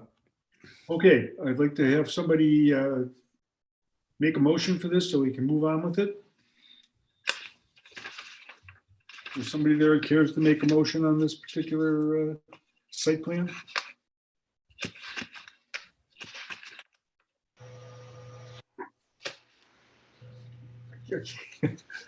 Somebody, if not, this is gonna go away, so I will make a motion. either way, up or down, I don't care how you do it. Move to approve site plan PSP 20-08 in addition to the existing retail building for a total of 3290 square feet, along with renovations to the canopy of the existing Marathon gas station that's located at 519 West Commerce Road. Approval is based on a finding that the site plan proposed site improvements in reasonable proportion to scale of the building addition, consistent with the goals of section 39.0405 of the zoning ordinance relative to non-conforming sites, so long as certain conditions of the Planning Commission noted below can be included in a revised plan. The Planning Commission further finds that the proposed building's architecture and materials are consistent with the intent of Article 27 of the zoning ordinance and that its requirements for quality materials in the B3 zoning district. Site plan approval is based on the following findings by the Commission: the allowance of 10 by 18 parking spaces with a 4-inch curb, in addition to the use of bumper blocks to protect the existing retaining wall. Only one sign is permitted for a single-use tenant. Site plan approval is subject to the following conditions: review and approval of engineered construction plans by the township engineer, fire marshal, and building department to include a relook at water runoff and its requirements. 2, review and approval of any proposed work within the right-of-way on the existing driveways by the Road Commission for Oakland County. 3, any new signs, including the fuel canopy skin, to be reviewed and approved under a separate sign permit by the building department, subject to the requirements of Article 30 for the zoning ordinance. And 3, the existing freestanding sign to be skirted with veneer to match the stone proposed for expanded building. This requirement to be administratively approved by the planning director. Good job, George. Anybody have anything more to add on to this, or suggest on this amendment, on this motion? None? Do I hear a second? I'd be happy to second, Larry. It's moved and seconded. Debbie? Weber, Aye. Carol, Aye. Winkler. Brian, thank you. Kareem, Aye. Haber. Aye. Motion carried unanimously. Okay. Thank you, Planning Commission, very much. Did we miss Rebeck? Did I miss you? No. No, I Oh, Chelsea, you got called. I thought you answered. Aye. You did aye. Okay. No, I didn't. But We're not ignoring you, honest to God, but I heard her call your names and I thought you answered. Okay, I apologize. All right, so we're gonna go to the last item here, and this is a concept view. Dave, you want to bring us up to on Sally's Barn, 8245 Wise Road? I sure can, and I'm just trying to fly up there on my aerial. I'm gonna share my screen so that everyone can remember where Sally's Bar is, because it's been a long time. And hopefully our friends from the Sally's Bar proposal, including Spencer McGinnis and their architect, John Vitale, and the restaurant operator, Mr. Rogers, are able to jump back in on the meeting. So the property in question is the southwest corner of Wise Road and Union Lake Road, the former location of the Sally's Bar. The existing building, can everybody see the aerial, by the way? Yes. So the existing building is very much a barn type construction. And the intent of the property owner and their restaurant partners is to retain the existing barn structure and also add an addition to this area here at the southwest, along with a nice patio structure along the north and the east. And in so doing, renovate the existing barn and bring it into compliance with current building and fire codes, and also utilize the loft space above at the upper floor of the building, which is currently only accessible, I think, by a ladder. So they want to be able to utilize that space, and to do so, they're going to put in stairs and also an ADA compliant elevator, with the outcome being a site that I thought I had pulled up and maybe I don't. Bear with me one second while I pull up their conceptual site plan.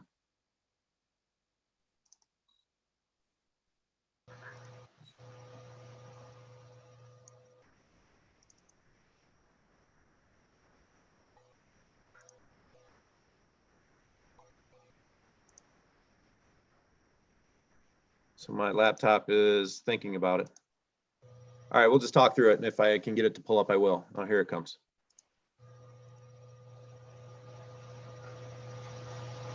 Yeah, George. So this is the package of materials that they submitted that hopefully you all had included in your packet. So as I mentioned, this front face is the face of the existing barn building with all the improvements and additions to it. As I mentioned, keeping the existing barn building, which is this portion of the structure here, the addition here with the patio to the east. They would retain much of the existing site's layout, particularly how the parking is laid out as it kind of wraps around the corner of Union Lake and Wise Roads. They would keep the existing driveway on the south side of Wise Road. They would add a new driveway on the west side of Union Lake Road. Key to this whole site is the fact that this is Union Lake on the east side of Union Lake Road, and there's a water level control measure and culvert that goes under Union Lake Road and kind of goes in a diagonal across their parking lot and into the Hayes Creek, which is in the Union Lake Golf Course next door. The culvert under Union Lake Road is going to get replaced by the Road Commission for Oakland County next year, so everybody needs to be prepared for that. That Union Lake Road is going to be closed for a couple months, probably next summer. So you're all getting fair warning here tonight. But as part of that, the reconstruction of this parking lot would probably be some sort of a collaboration with the Road Commission in terms of the culvert that they're having to put under Union Lake Road, and then how that culvert extends across private property underneath this parking lot and eventually spills out into the Hayes Creek. The property owner is the McGinnis family, and represented by Spencer McGinnis this evening. They're partnering with Keith and Brendan Rogers, father and son, who currently own and operate Kickstand Brewery. Our understanding is that this would be a new restaurant in addition to Kickstand. As far as we know, they're not. The intent is not here to relocate the Kickstand Brewery. This would be a full-service bar and restaurant with a Class C liquor license. And so, given that this corner has been feral for a long time, and now this is an opportunity to revitalize this corner, not just the existing building and the site, but really bring this corner back to life with new landscaping and new sidewalks along Union Lake Road and along Wise Road, and significant improvements to the building itself. The development team and I thought it would be a good idea to bring it to the Planning Commission for a conceptual review this evening, and just get some early comments so that they know whether or not they are on the right track, so that in the hopefully near future, they will be back in front of you with a site plan that is consistent with this concept plan that you're looking at this evening. So I can answer any questions you have, but I know the development team is also eager to tell you about what they have proposed for this corner. Okay, thank you. Who's going to speak for the project? You have to unmute yourself. John, is it? Good evening. My name's John Vitale. I'm with Stuckey and Vitale Architects, and I thank you for taking the time to give us an early preview of the project that we're proposing.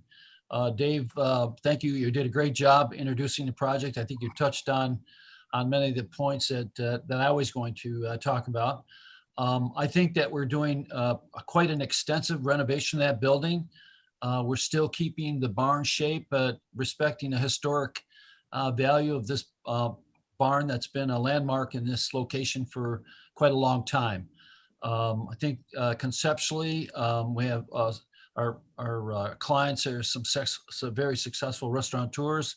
And I think they really have an exciting concept that they're proposing for this site, taking advantage of the views of Union Lake, and I guess promoting a lot of outdoor seating, which is the trend in the restaurant industry today. I think it'll be an exciting and fun place. And I'm interested and we're all interested to hear your comments, and hopefully this concept will be a great addition to the community. Okay, Spencer, anything you want to say? No, sir. John touched on it all. You got it. Okay, so let's go through this thing. George, how do you feel about this? I love it. It's been, I was a long time ago patron of Sally's, despite the fact that most of the patrons didn't want me in there. So I would very much look forward to this. And I think the design and the concept is outstanding. Yeah, no comment, no recommendations or anything. So I'm going to go forward with it. Okay. Brian Perro. Yeah, I love the concept. I think the architecture is unique. I think it's something cool for our community. I think even at the preliminary stages, the architectural plan you have here and the renderings are beautiful. I'm in full support, and I'm really excited. To me, this is one of the most exciting projects we got going on, and this would be really cool if we could see it through fruition. Okay, Chelsea, can you hear me? Can hear you. And okay, any comments? I love it. Feel left out? I'm very excited to see how it all pans out. Okay, Sam. I love the plan. I love the design. I wish the parking would have been more closer to the building, but it is what it is. So I love it. I think it's great. Okay, Brian Winkler. You know, I have one comment, Larry, and that is tying into the parking that may be required for the outdoor seating area. And that's something that I'm sure that David will follow up with the petitioner on. Otherwise, the concept is quite a reuse, a very impressive reuse of the building. I commend the architect and the petitioner for proposing same. Okay, great. I feel much the same way. I'm a Kickstand fan, and I love their food, and I hope that we enjoy many sobering hours at this new facility. I think it's really good. I like the design. I can't think of anything that I could add to this that to make it any better. Bring it back to us. Let's take a look at the site plan, and we'll see how it goes. Awesome. If I could mention two things. One is a question to Mr. Rogers, because the concern that I've heard a few times is this doesn't mean they're closing Kickstand, does it? It does not. No, we will. Putting you on the spot. Yeah, we'll be keeping Kickstand open. If you're closing Kickstand, this is a no go. No, Kickstand will be open. We actually just renewed our lease with Jonah for another 5 years, and have 5 years. Good luck with Jonah. You can't win there. That's no way. And since parking's come up a couple times, it's interesting that next door is the Union Lake Golf Course, which is probably going to be redeveloped sometime in the near future. And there seemingly is an opportunity here for the Sally's Bar proposal and the owners of the golf course next door to kind of work together toward the future plans for the golf course, including cross access and or shared parking, so that whatever develops on the property next door, they could be partners with this owner operator and potentially have, share their driveway, share their parking, things like that. I too would encourage that, and the developers that are looking at that are really good people, and they know their business real well. I would reach out to them and see what they have to say. That's what we have to say, sir. We're all set. Thank you for bearing with us on such a long evening. Yeah, thank you. Thank you. You guys have worked hard tonight. Yeah, and that brings me to Paula. Paula, we're going to get double pay tonight, isn't that right? What are you laughing at? Hey, we're keeping the budget low, Larry. So this won't break the budget, I promise you. Okay. I appreciate all your comments. Thank you very much. We look forward to. Thank you, John. Okay. Nice job, George. Thank you. Okay, we're going to go to the Planning Commission bylaws. I think you all had a chance to read over the most boring thing in the world. And if you have any additions that you want, if not, we're going to move right on. Our pledge is to read these things once a year and see if there's any changes. Does anybody have any remarks? I'm not going to call on you individually, but just jump in if you feel you have anything you want to say. Don't all speak at once. Okay, moving right along. Dave, well, we do need a motion, please. Okay, we get a motion to approve the bylaws as written. Motion to approve the bylaws as written. Do I hear a second? I second. Very good. Try, go for it. Very good. All right, Deb, do it. Carol, Aye. Kareem, Aye. Rebeck, Aye. Winkler, Brian Winkler. Aye. Very good. Haber. Aye. Thank you very much, all. We'll move on. Weber's an aye too. Oh, did I miss you? Did I miss you? I'm sorry I missed you. No, actually, I like Chelsea better. Okay, and George is an aye also. I will not miss you again, George, I promise. Elections of officers. So we need nominations for president, vice president. Schedule. Pardon me? Schedule first. The schedule for, okay, the schedule. We don't necessarily need a motion for this. I'm just looking for a consensus. I think we've talked to everybody and looked at all the holidays and of the various faiths, and hopefully we've worked around everything. Ultimately, the township board approves the meeting schedule, but I'd like to hear that the planning commission is agreeable to what we've proposed. Well, I checked all the Jewish holidays and there's no conflict there. So we can move on with that. We won't insult anybody that way. We usually do. What's that? Yeah, we usually do a motion. You're right, Paula. All right, let's do a motion. Okay. We need a motion for this too? Yep. Okay. Motion to accept the proposed 2021 meeting schedule. George, you did that too quickly. You're just anxious to get out of here. That's all. Second. Do I hear a second? Second, Harold. Second, Carol. Debbie. Weber, Aye. Carol, Aye. Winkler, Aye. Rebeck, Aye. Kareem, Aye. Haber. Aye. Thank you. Okay, the last most unpleasant tax we have is the election of officers.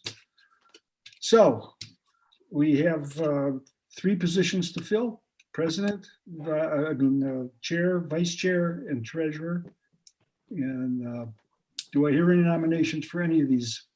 McKeever's. Can I make a make him do something. I'm afraid of what you're going to say. I was going to say, can I make a motion to retain the existing officers as current? You can do anything you want. And I would like to second that, please. It's moved and seconded. All in favor? Now you have to go through this whole thing. So just for clarification, Mr. Haber would be the chair, Mr. Perro would be the vice chair, and Mr. Winkler would be the secretary. That's it. Got it. Got it? Weber, Aye. Carol, Aye. Rebeck, Aye. Winkler, Aye. Kareem, Aye. Haber. Aye, and I want to thank you all, but I think you're crazy for allowing me to keep this up. So, but I appreciate it. I enjoy the job and I'd be more than happy to do it. David. Yes, sir. It's your turn. My turn to talk. just looking ahead to what's in the pipeline potentially for the December Planning Commission meeting. You're going to see Joe Score and Pulte again. They're looking at the corner of Wixom and Glengarry Roads to the, what would it be, the southeast corner next door to the hills of Loon Lake. This is a property they've looked at before. They wanted to do 90-something houses on it. Planning Commission wasn't too excited about that, so they're coming back and proposing it at 78 units, which is what it's zoned for.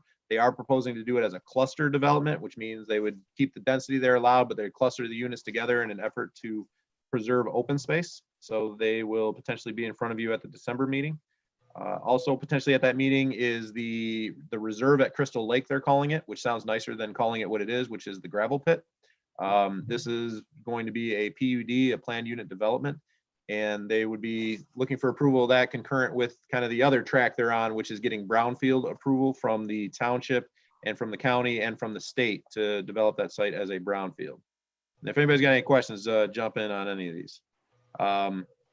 The Barrington site, as Mr. Winkler mentioned, the township did approve a sign, monument sign at the northwest corner of the big roundabout at M5 and Pontiac Trail. I think it's gonna be a great addition. It's gonna have the township logo on it. It's gonna be backlit. It's gonna be really classy, a really good looking improvement to that intersection.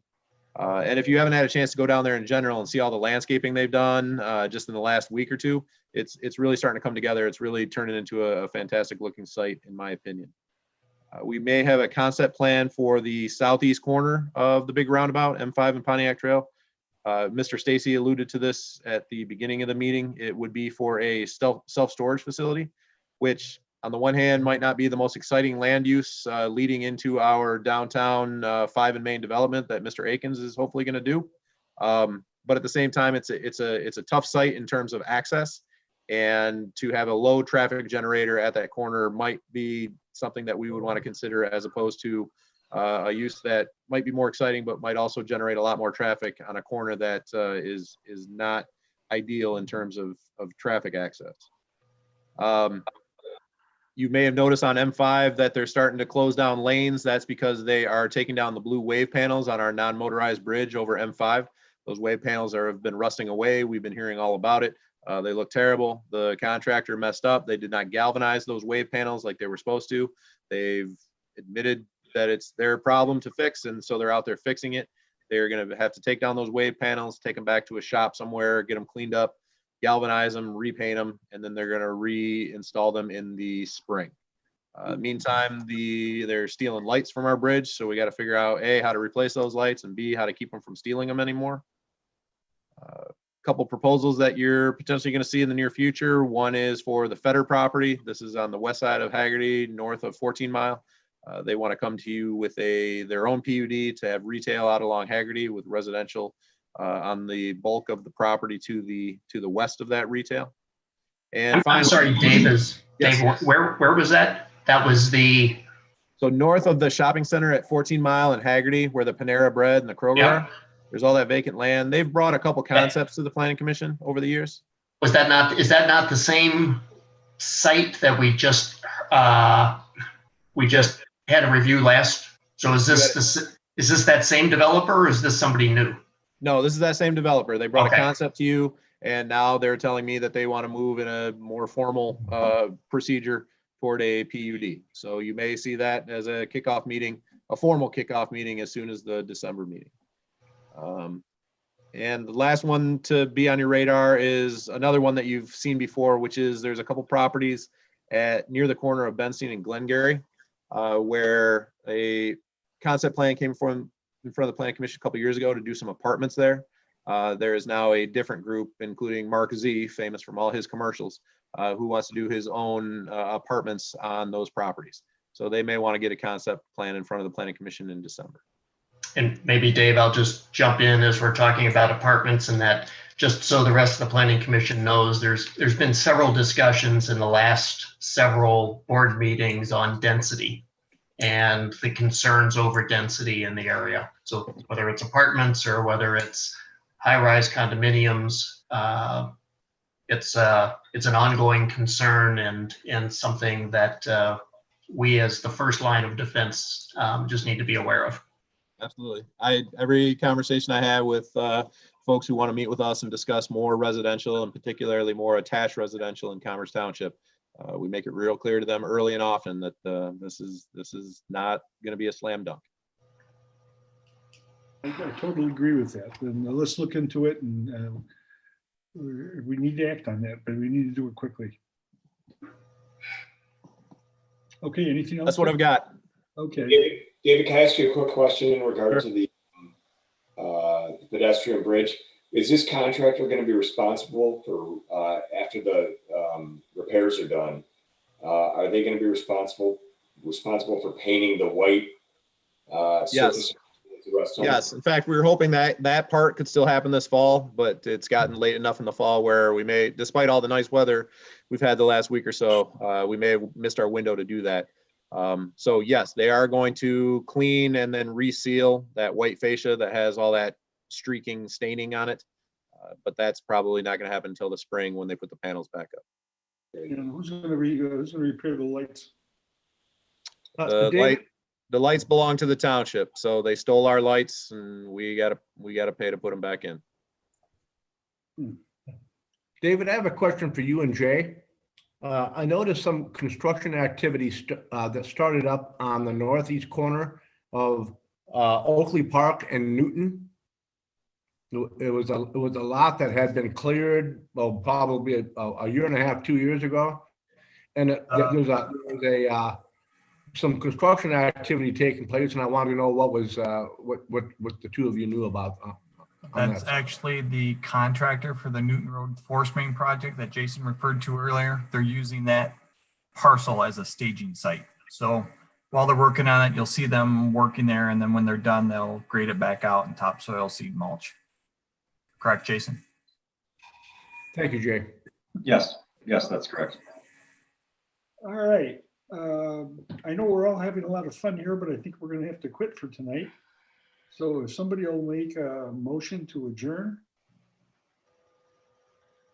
Motion to adjourn. I knew somebody jumps all over that one. Do I hear a second?